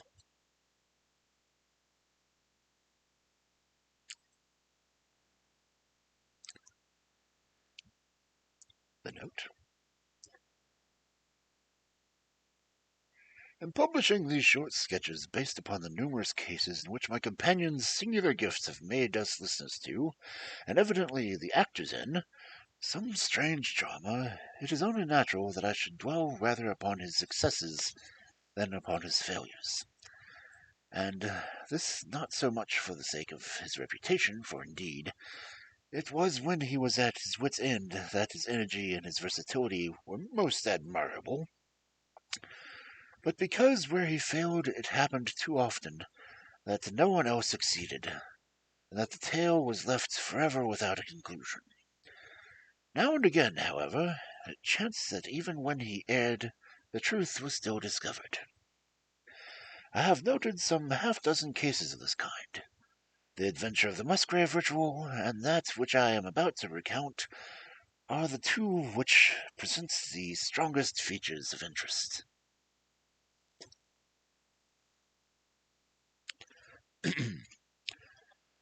Sherlock Holmes was a man who seldom took exercise for exercise's sake. Few men were capable of greater muscular effort, and he was undoubtedly one of the finest boxers of his weight that I have ever seen. But he looked upon aimless bodily exertion as a waste of energy, and he seldom bestirred himself where save there was some professional object to be served. Then he was absolutely untiring and infatigable. That he should have kept himself in training under such circumstances is remarkable, but his diet was unusually disparaged, and his habits were simple to the verge of austerity. Some of the occasional use of cocaine had no vices, and he only turned to the drug as a protest against the monotony of existence when cases were scanty and the papers uninteresting. One day in early spring he had so far relaxed as to go for a walk with me in the park, where the first faint shoots of green were breaking upon the elms, and the sticky spearheads of the chestnuts were just beginning to burst into their fivefold leaves. For 2 hours we rambled about together, in silence for the most part, as befits two men who know each other intimately. It was nearly 5 before we were back at Baker Street once more. "Beg your pardon, sir," said our page boy as we opened the door. "There's been a gentleman here asking for you." Holmes glanced reproach to me. "So much for afternoon walks," said he. "Has this gentleman gone, then?" "Yes, sir." "Didn't you ask him in?" "Yes, sir, he came in." "How long did he wait?" "Half an hour, sir. He was a very restless gentleman, sir. A walking and a stamping all the time he was here. I was waiting outside the door, sir, and I could hear him. At last he got out into the passage, and he cries, 'Is that man never going to come?' Those were his very words, sir. You'll only need to wait a little longer,' says I. Then I'll wait then I'll wait in the open air, for I feel half choked,' says he. I'll be back before long, and without the ups and the outs, and all I could say wouldn't be holding him back." Well, you did your best," said Holmes, as we walked into a room. "It is very annoying, though, Watson. I was badly in need of a case, and thus looks from the man's impatience as if it were to be of importance. Hello, that's not your pipe on the table. He must have left his behind. Nice old briar with a good long stem of what the tobacconists call amber. I wonder how many real amber mouthpieces there are in London. Some people think that a fly in it is a sign. Well, he must have been disturbed in his mind if he left a pipe behind which he evidently highly values."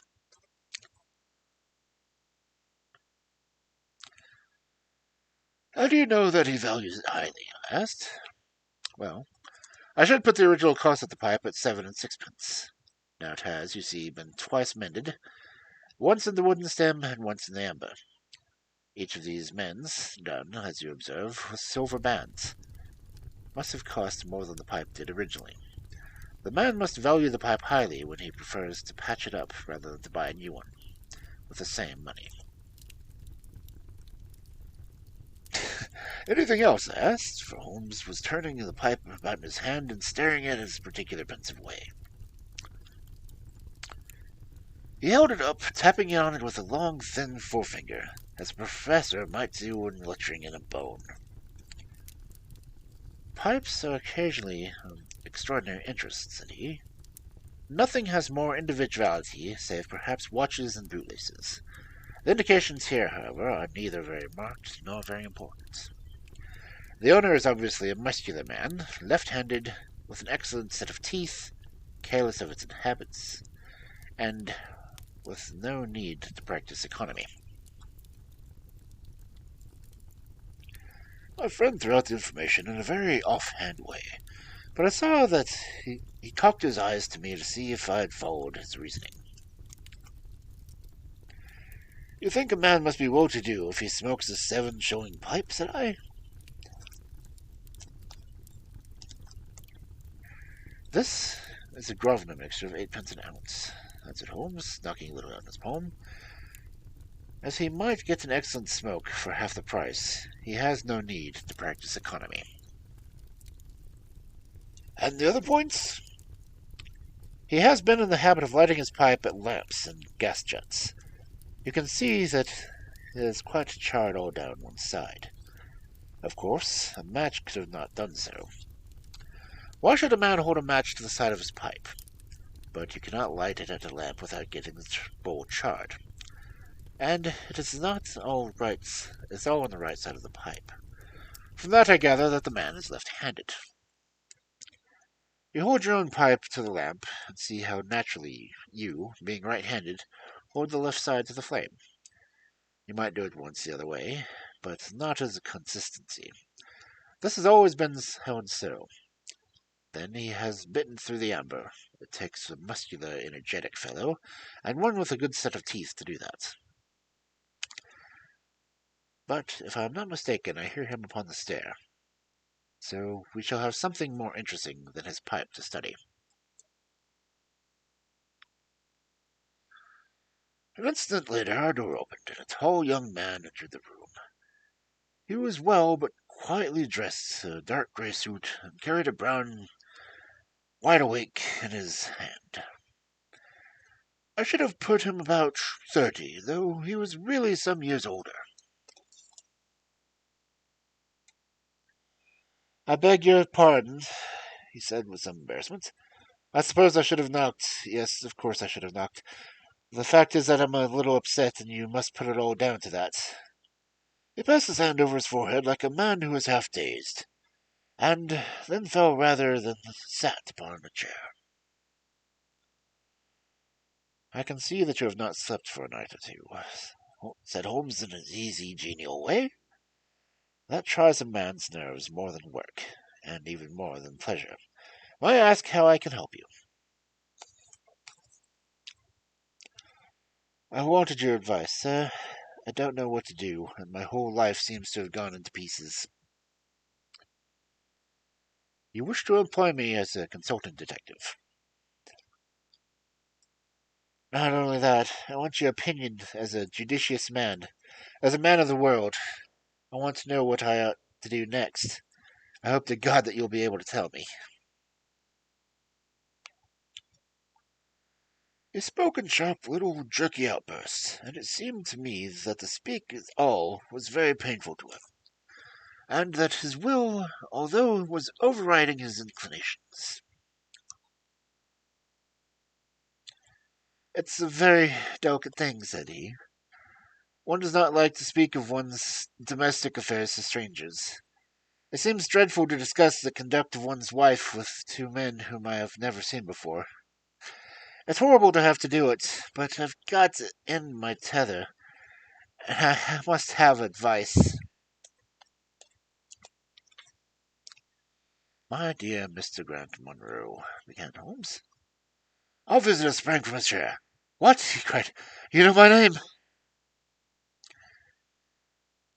If you wish to preserve your incognito, said Holmes, smiling, I would suggest that you cease to write your name upon the lining of your hat, or else that you turn the crown towards the person whom you are addressing. I was about to say that my friend and I have listened to a good many strange secrets in this room, and that we have had a good fortune to bring peace to many a troubled souls. I trust that you may do so much for you. Might I beg you, as time may prove to be of importance, to furnish me with the facts of your case without further delay? Our visitor again passed his hand over his forehead, as if he found it bitterly hard. From every gesture and expression I could see that he was a reserved, self-contained man, with a dash of pride in his nature, more likely to hide his wounds than to expose them. Then suddenly, with a fierce gesture, he closed his hand, like one who was about to reserve to the winds. He began. The fact of these, Mr. Holmes, said he, I am a married man and have been for 3 years. During that time, my wife and I have loved each other as fondly as we lived as happily as any two that were ever joined. We have not had a difference, not once, in thought or word or deed, and now, since last Monday, there suddenly sprung up a barrier between us, and I find that there is something in her life and in her thoughts of which I know as little as if she were a woman who brushes me by the street. We're estranged, and I want to know why. Now, there's one thing I want to impress upon you before I go any further, Mr. Holmes.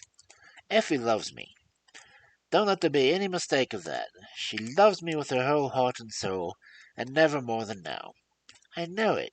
I feel it. I don't want to argue about that.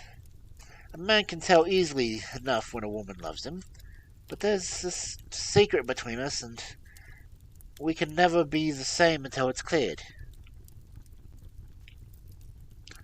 Kindly let me know the facts, Mr. Monroe, said Holmes with some impatience. I'll tell you what I know about Effie's history. She was a widow when I met her first, though quite young, only 25. Her name was then Mrs. Hebron. She went out to America when she was young and lived in the town of Atlanta, where she married this Hebron, who was a lawyer with a good practice. They had one child, but the yellow fever broke out badly in the place, and both husband and child died of it. I've seen his death certificate. This sickened her of America, and she came back to live with her maiden aunt in Pina, in Middlesex. May mentioned that her husband had left her comfortably off, and that she had a capital of about £4,500, which had been well invested by him, but it returned an average of 7%. She had only been 6 months at Pina when I met her. We fell in love with each other, and were married a few weeks afterwards. I'm a hop merchant myself, and I have an income of 700 or 800. We found ourselves comfortably off and took a nice £80 a year villa in Norbury. Our little place was very countrified, considering that it was so close to town. We had an inn and two little houses above us, and a single cottage at the other side of the field that chases us. And except for those, there were no houses until we got halfway up to the station. My business took me into town at certain seasons, but in summer I had less to do, and then in our country home my wife and I were just as happy as we could have wished.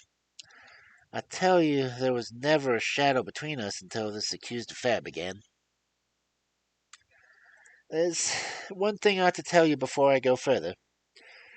When we married, my wife made over a little property to me, rather against my will, for I saw how awkward it would be for if my business affairs went wrong.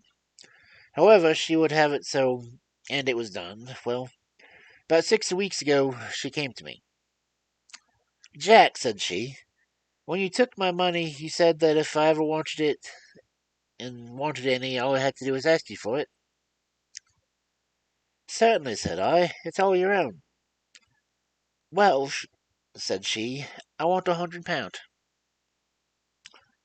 I was a bit staggered by this, but for I'd managed it was simply for a new dress or something of the kind that she was after.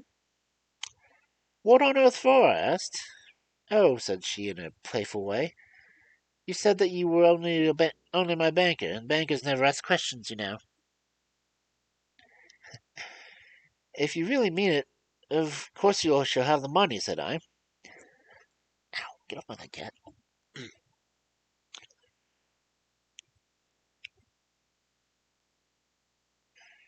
And you won't tell me what you want it for?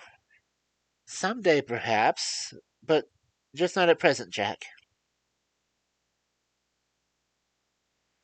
So I had to be content with that, though it was the first time that there had ever been any secret between us. I gave her a check, and I never thought any more of the matter. It may be nothing to do with what came afterwards, but I thought it was only right to mention it. Well, I told you just now that there was a cottage not far from our house. There's just a field between us, but to reach it you have to go along the road and then turn down a lane. Just beyond it is a very nice little grove of Scotch firs, and I used to be very fond of strolling down there, for the trees are always a neighborly kind of thing. The cottage had been standing empty for 8 months, and it was a pity, for it was a pretty two-storied place with an old-fashioned porch and honeysuckle about it. I stood many a time and thought what a neat little homestead it would make. Well, last Monday evening I was taking a stroll down that way when I met an empty van coming up the lane and saw a pile of carpets and things lying about on a grass plot beside the porch. It was clear that the cottage had at least been let. I walked past, and then stopping was an Indian man. Night. I ran my eye over and wondered what sort of folk they were who had come to live so near us. And as I looked, suddenly became aware that a face was watching me out of one of the upper windows. I don't know what there was about that face, Mr. Holmes, but it seemed to send a chill right down my back. I was a little way off, so that I could not make out the features, but there was something unnatural and unhuman about the face. That was the impression that I had, and I moved quickly forward to get a nearer view of the person who was watching me. But as I did so, the face suddenly disappeared, so suddenly that it seemed to have been plucked away in the darkness by the room. I stood for 5 minutes thinking the business over and trying to analyze my impressions. I could not tell if the face was that of a man or a woman. It had been too far for me to see that, but its color was what had impressed me the most. It was a livid, chalky white, and with something set and rigid about it that was shockingly unnatural. So disturbed was I that I determined to see a little more of the new inmates of the cottage.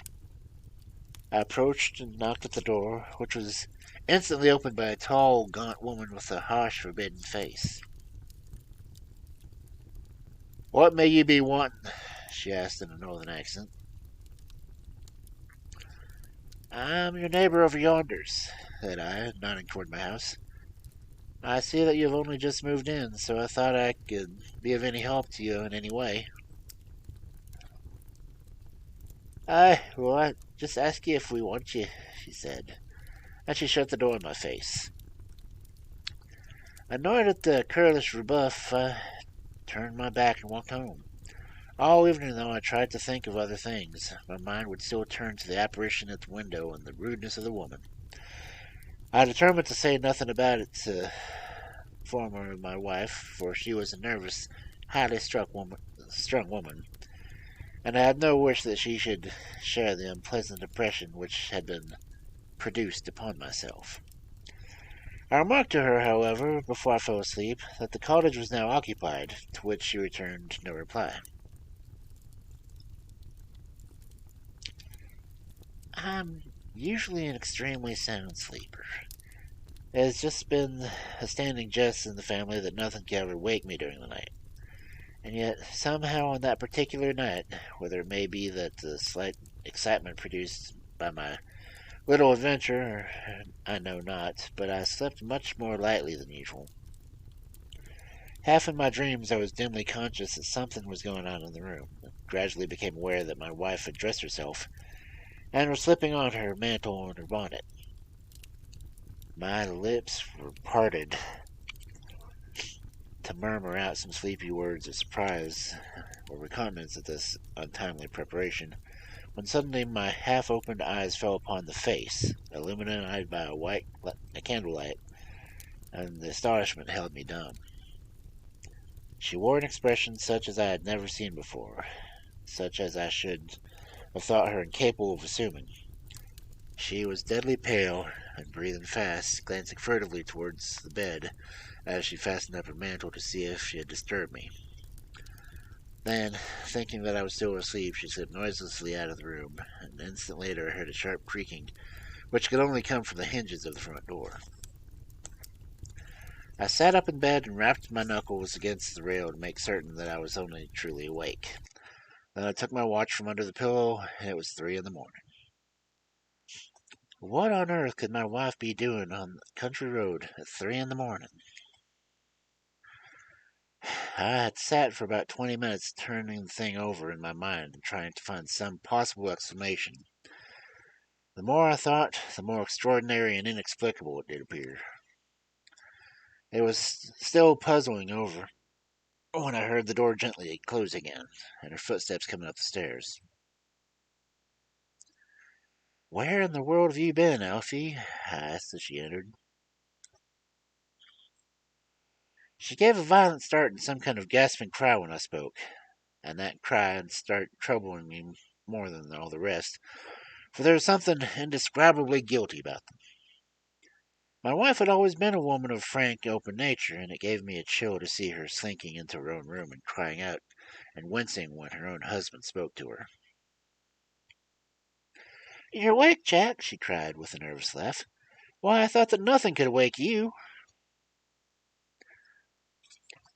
"Where have you been?" I asked more sternly. "I don't wonder that you are surprised," said she, and I could see that her fingers were trembling as she undid the fastenings of her mantle. "Why, I never remember having done such a thing in my life before. The fact is that I felt as though I were choking and had a perfectly longing for a breath of fresh air. I really think that I should have fainted if I had not gone out. I stood in the door for a few minutes, and now I'm quite myself again." All the same time she was telling me the story, she never once looked in my direction, and her voice was quite unlike her usual tones. It was evident to me that she was saying was false. I said nothing in reply, but turned to face the wall, sick at heart with my mind filled with 1,000 venomous doubts and suspicions. What was it that my wife was concealing from me? Where had I been during the strange expedition? I felt that I should have no peace until I knew, and yet I shrank from asking her again after once she had told me what was false. All the rest of the night I tossed and tumbled, framing theory after theory, and each more unlikely than the last. I should have gone to the city that day, but I was too disturbed in my mind to be able to pay attention to business matters. My wife seemed to be as upset as myself, and I could see from the little questioning glances which she kept shooting at me that she understood that I disbelieved her statement, and that she was at her wits' end what I was to do. We hardly exchanged a word during breakfast, and immediately afterwards I went out for a walk that I might think the matter out in the fresh morning air.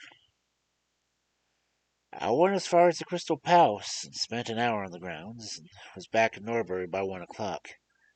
It happened that it took my way past the cottage, and I stopped for an instant to look at the windows to see if I could catch a glimpse of the strange face which had looked at me the day before. As I stood there, I imagined my surprise, Mr. Holmes, when the door suddenly opened and my wife walked out. I was dumbstruck with astonishment at the sight of her, but my emotions were nothing to those which showed themselves upon her face when our eyes met. She seemed for an instant to wish to shrink back inside the house again, and then, seeing how useless all concealment must be, she came forward with a very white face and frightened eyes which belied the smile on her lips. "Oh, Jack," said she, "I must have I've just been in to see what I can do for any assistance to our neighbors. Why do you look at me a face like that? Are you not angry with me?" "So," said I, "this is where you went during the night?" "What do you mean?" she cried. "You came here, I'm sure of it. Who are these people that you should visit them at such an hour?" "I have not been here before." "How can you tell me what you know is false?" I cried. "Your very voice changes as you speak. When have I ever had a secret from you? I shall enter that cottage and I shall probe the matter to the bottom. No, no, Jack, for God's sake, she gasped with uncontrollable emotion. Then, as I approached the door, she seized my sleeve and pulled me back with convulsive strength. I implore you not to do this, Jack, she cried. I swear that I will tell you everything some day, but nothing but misery can come of it if you enter that cottage. Then, as I tried to shake her off, she clung to me in a frenzy of entreaty. Trust me, Jack, she cried. Trust me only this once. You will never have to regret it. You know that I would not have a secret from you if it were not for your own sake. Our whole lives are at stake in this. If you came home early with me, all will be well. If you force your way into that cottage, all is over between us. There was such an earnestness, such despair in her manner, that her words arrested me, and I stood irresolute before the door. I will trust you on one condition, and one condition only, said I at last. It is that this mystery comes to an end from now. You are at liberty to preserve your secret, but you must promise that there shall be no more nightly visits, no more doings which are kept from me, past my knowledge. I am willing to forget those which are past if you promise that there shall be no more in the future.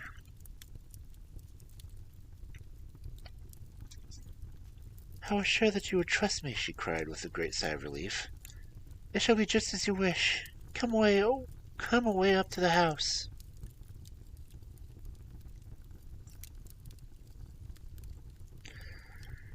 Still pulling at my sleeve, she led me away from the cottage, and as we went I glanced back, and there was that yellow, livid face watching out from the upper window. What link could there be between this creature and my wife? Or how could the coarse, rough woman whom I had seen the day before be so connected with her? It was a strange puzzle, and yet I knew that my mind could never know ease again until I had solved it. For 2 days after this I stayed at home, and my wife appeared to abide loyally by our engagement, for as far as I know, she never stirred out of the house. On the 3rd day, however, I had ample evidence that her solemn promise was not enough to hold her back from the secret influence which drew her away from her husband and her duty. I had gone into town that day, but I returned by 2:40 instead of 3:36, which is my usual train. As I entered the house, the maid ran into the hall with a startled face. "Where is your mistress?" I asked. "I think that she has gone out for a walk," she answered. My mind was instantly filled with suspicion. I rushed upstairs to make sure that she was not in the house. As I did so, I happened to glance out of one of the upper windows and saw the maid, with whom I had just been speaking, running across the field in the direction of the cottage. Then, of course, I saw exactly what it all meant. My wife had gone over there and had asked the servant to call her if I should return. Tangling with anger, I rushed down and hurried across, determined to end the matter once and forever. I saw my wife and the maid hurrying back along the lane, and I did not stop to speak with them. In the cottage lay the secret which were casting a shadow over my life. I vowed that, come what it might, it should be no secret any longer. I did not even knock when I reached it. I turned the handle and rushed into the cottage. It was all still and quiet upon the ground floor. In the kitchen was a kettle singing by the fire. A large black cat lay coiled up in a basket, but there was no sign of the woman whom I had seen before. I ran into the other room, but it was equally deserted. Then I rushed up the stairs only to find 2 other rooms empty and deserted at the top. There was no one at all in the whole house. The furniture and pictures were almost common and vulgar description, save in one chamber at the window of which I saw the strange face. That was comfortable and elegant. And all my suspicions rose into a fierce, bitter flame when I saw that on the mantelpiece stood a copy of a full-length photograph of my wife, which had been taken at my request only 3 months ago.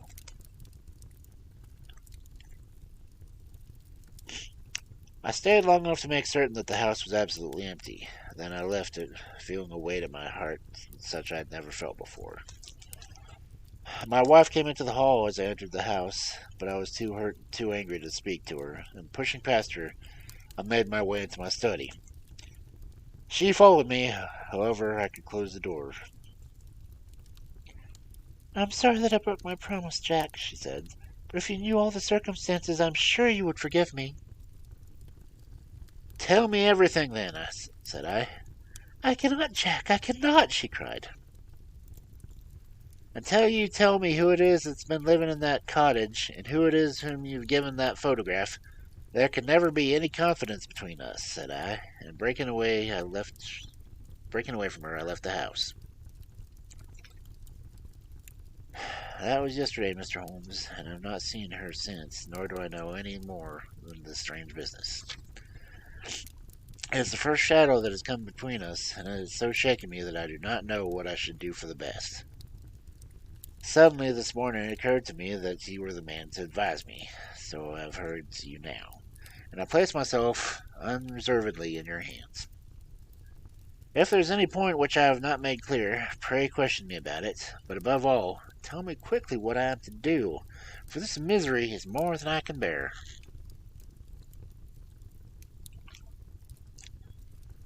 Holmes and I had listened with the utmost interest to this extraordinary statement, which had been delivered in the jerky, broken fashion of a man who is under the influence of extreme emotion.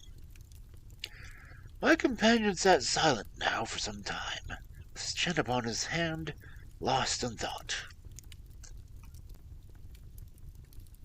"Tell me," he said at last, "could you swear that this is a man's face which you saw in the window?" "Each time I saw it I was some distance away from it, so it is impossible for me to say." "You appear, however, to be disagreeably impressed by it." "It seemed to be an unusual color, and to have a strangely rigidity about the features. When I approached it, it vanished with a jerk." "How long has it been since your wife asked you for the £100? "Nearly 2 months now." "Have you ever seen a photograph of her first husband?" "No, there was a great fire in Atlanta shortly after his death, and all her papers were destroyed." "And yet she had a certificate of death. You say that you saw it?" "Yes, she got a duplicate after the fire." "Did you ever meet anyone who knew her in America?" "No." "Did she ever talk about revisiting the place?" "No." "Or get letters from it?" "No." "Thank you. I should like to think over the matter for a little now. If the cottage is now permanently deserted, we may have some difficulty. If, on the other hand, as I fancy is more likely, the inmates were warned of your coming, and left you before you entered yesterday, they may be back now, and we should clear it all up easily. Let me advise you, then, to return to Norbury and to examine the windows of the cottage again. If you have reason to believe that it is inhabited, do not force your way in, but send a wire to my friend and me. We shall be with you within an hour of receiving it, and we shall then very soon get to the bottom of the business." "And if it's still empty?" "In that case, I shall come out tomorrow and talk it over with you. Goodbye, and above all, do not fret until you know that you really have a cause for it."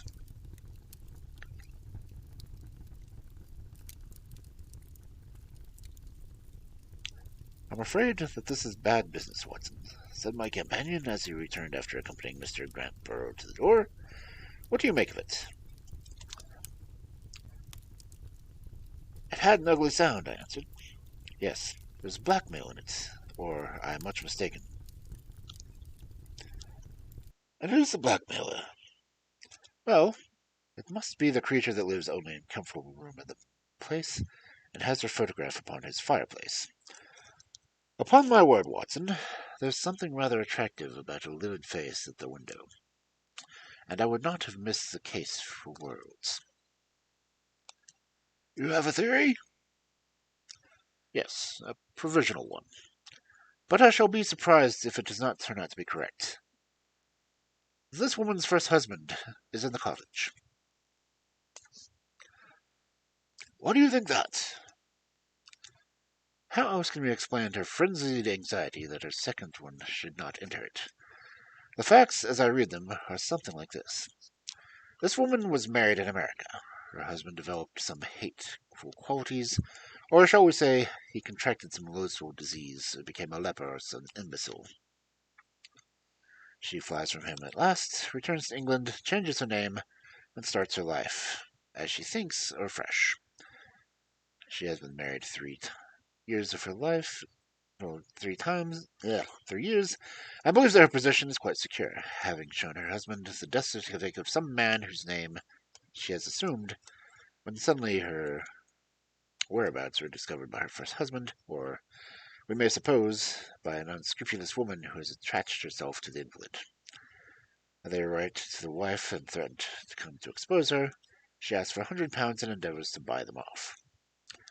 They come in spite of it, and when the husband mentions casually to the wife that he knows the newcomers in the cottage, she knows in some way that they are her pursuers. She waits until her husband is asleep, and then rushes down to the endeavour to persuade them to leave her in peace. Having no success, she goes again in the morning, and her husband meets her, as he told us, and she comes out.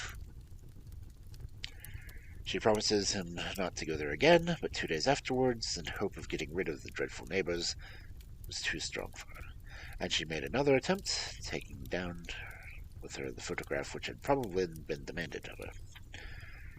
In the midst of the interview, the maid rushes in to say that the master had come home, on which the wife, knowing that he would come straight down to the cottage, hurried the inmates out the back door and into the grove of fir trees, probably, which was mentioned as standing near. In this way he found the place deserted.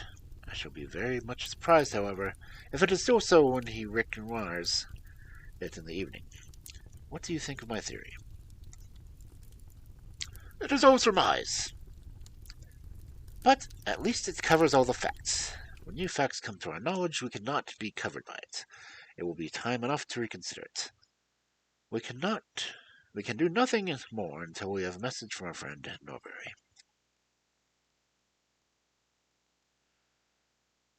But we had not very long time to wait for that. It came just as we had finished our tea. The cottage is still tenanted, it said, and have seen the face again at the window. We'll meet at 7 o'clock train, and will take no steps until you arrive.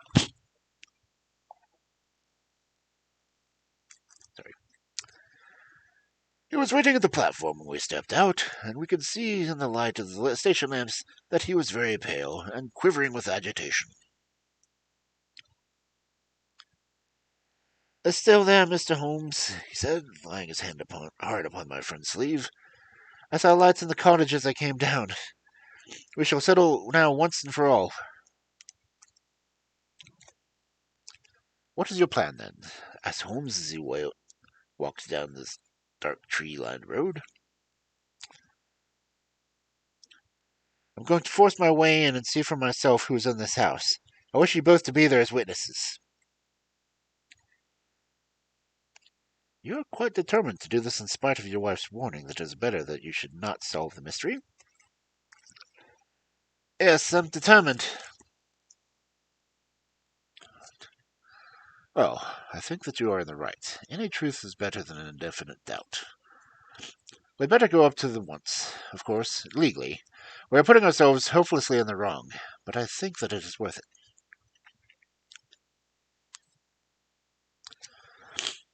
It was a very dark night, and a thin rain began to fall as we turned the high road into the narrow lane, deeply rutted, with hedges on either side. Mr. Grant Munro pushed impatiently forward, however, and we stumbled after him as best as we could. There are the lights in the house, he murmured, pointing at the glimmer among the trees. And here's the cottage I'm going to enter. We turned a corner into the lane as he spoke, and there was a building close beside us. A yellow bar falling across a black foreground showed that the door was not quite closed, and one window in the upper story was brightly illuminated. As we looked, we saw a dark blur moving across the blind. "There's that creature," cried Grant Monroe. "You can see for yourselves that someone is there. Now follow me, and we shall soon know all."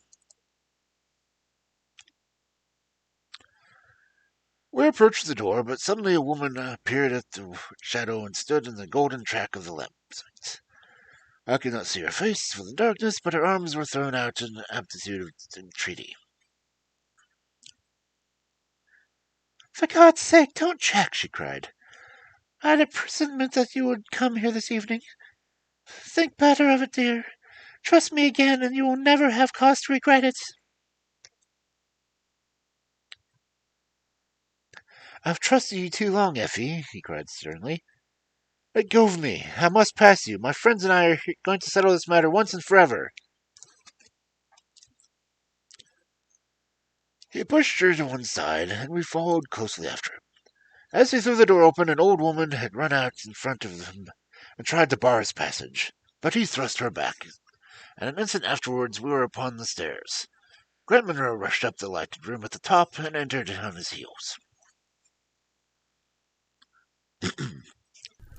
It was a cozy, well-furnished apartment, with 2 candles burning upon a table, and 2 upon the mantelpiece in a corner. Stooping over a desk, there sat what appeared to be a little girl. Her face was turned away as we entered, but we could see that she was dressed in a red frock, and that she had long white gloves on, and she whisked around to us and gave a cry of surprise and horror. The face which was turned towards us was of very strangest livid tint, and the features were absolutely devoid of any expression. An instant later the mystery was explained. Holmes, with a laugh, passed his hand behind the child's ear. A mask peeled off her countenance, and there was a little coal-black negress, with all of her white teeth flashing in amusement at our amazed faces. I burst out laughing, out of sympathy with her merriment, but Grant Monroe stood staring, with his hand clutching his throat. "My God!" he cried. "What can be the meaning of all this?"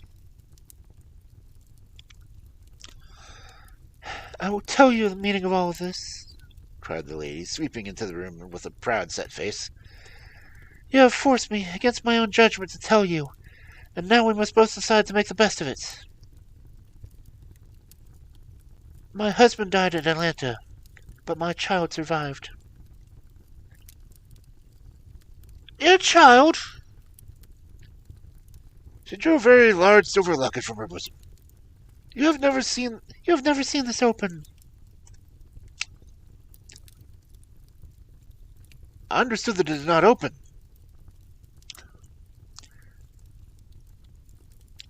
She touched the spring, and the fronts hinged back. There was a portrait within of a man strikingly handsome and intelligent-looking, but bearing an unmistakable signs upon his features of his African descent. "That is John Hebron of Atlanta," said the lady, "and a nobler man has never walked the earth. I cut myself off from my race in order to wed him, but never once while he lived did I for an instant regret it. It was our misfortune that our only child look after his people rather than mine. It is often so in such matches, and little Lucy is far than her father was. But dark or fair, she is my own dear little girlie, and her mother's pet." The creature ran across at the words and nestled up to the lady's dress. "When I left her in America," she continued, "it was only because her health was weak, and the change might have done her harm. She was given the care of this faithful Scotchwoman who had once been our servant. Never for an instant did I dream of disowning her as my child. But when the chance threw you in my way, Jack, I learned to love you. I feared to tell you about my child. God forgive me, I feared that I should lose you, and that I would not have the courage to tell you. I had to choose between you, and in my weakness, I turned away from my own little girl. For 3 years I have kept her existence a secret from you, but I heard from the nurse, and I knew that all was well with her. At last, however, there came an overwhelming desire to see the child once more. I struggled against it, but in vain. Though I knew the danger, I determined to have the child brought over, and if it were for but a few weeks, I sent £100 to the nurse, and I gave her the instructions about this cottage, so that she might come as a neighbor, without any preparing to be in any way connected with her. I pushed my precautions so far as to order keep the child in the house during the daytime, and cover her up a little in face and hands, so that even those who might see her at the window might not gossip about seeing a black child in the neighborhood. If I had been less cautious, I might have been more wise, but I was half crazy with fear that you should learn the truth.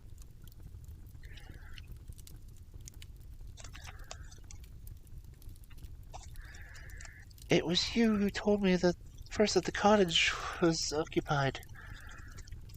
I should have waited for the morning, but I could not sleep for excitement. And so that night I slipped out, knowing how difficult it was to wake you. But you saw me go, and that was the beginning of our troubles. Next day you had my secret at your mercy, but you nobly refrained from pursuing your advantage. 3 days later, however, the nurse and the child only escaped from the back door just as you rushed in the front one. And now tonight, you at last know all, and I must ask you what is to become of us, my child and me. She clasped her hands and waited for the answer. It was a long 10 minutes before Grant Monroe broke the silence, and when his answer came, it was one of which I love to think. He lifted the little child, kissed her, and then, still carrying her, held his other hand out to his wife and turned towards the door. We can talk it over more comfortably at home. I'm not a very good man, Effie, but I think that I am a better one than you have given me credit for being. Holmes and I followed them down the lane, and my friend plucked up at my sleeve as we came out. I think, said he, that we shall be of more use in London than in Norbury. Not another word did he say of the case until late that night, when he was turning away with his lighted candle for his bedroom.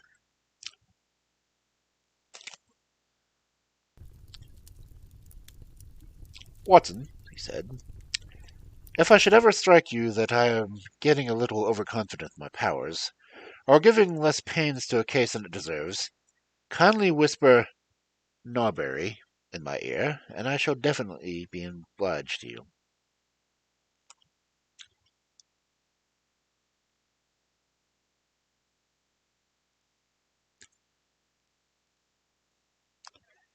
Not often Sherlock Holmes is happy to be wrong. Ouch. But anyway, good 2 stories. And I was definitely stumbling a lot through that second one.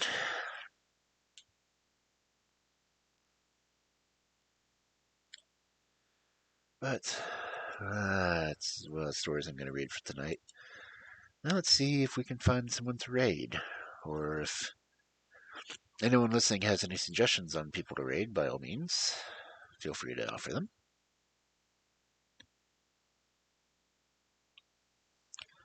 What is a Bruxish? Catch it real quick.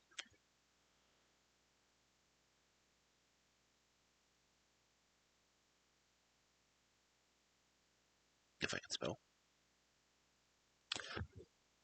Excuse me. Let's see.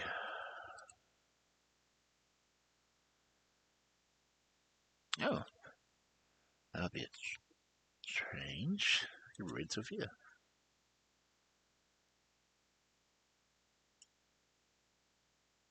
I think I will, actually.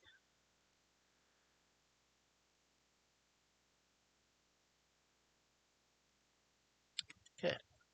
So, I do have the raid messages. I have one for followers and one for subscribers.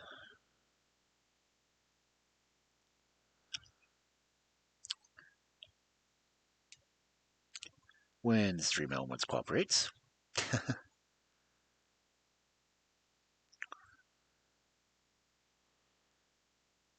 I'll try it one more time just to see if we do it.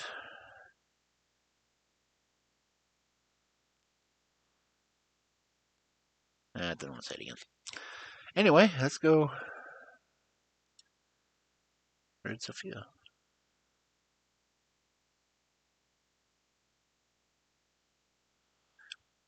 Nope. Dang it. Cooperate.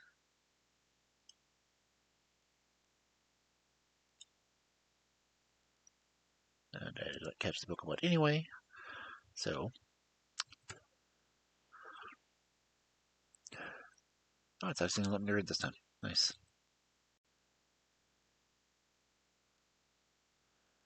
Okay, so I will try to post it here and see if we can get it to show up right. There it is. That is what Story Wolf Ridge should look like. If you don't have the emote, emotes unlocks are only 300 or so.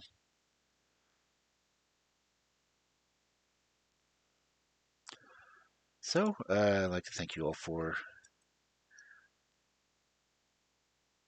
listening and lurking, and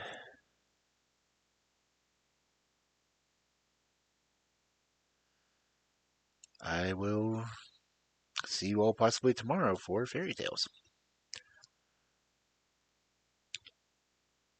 So, I will see you over in Sophia's, and have a good evening, good afternoon, good morning, whichever it may be.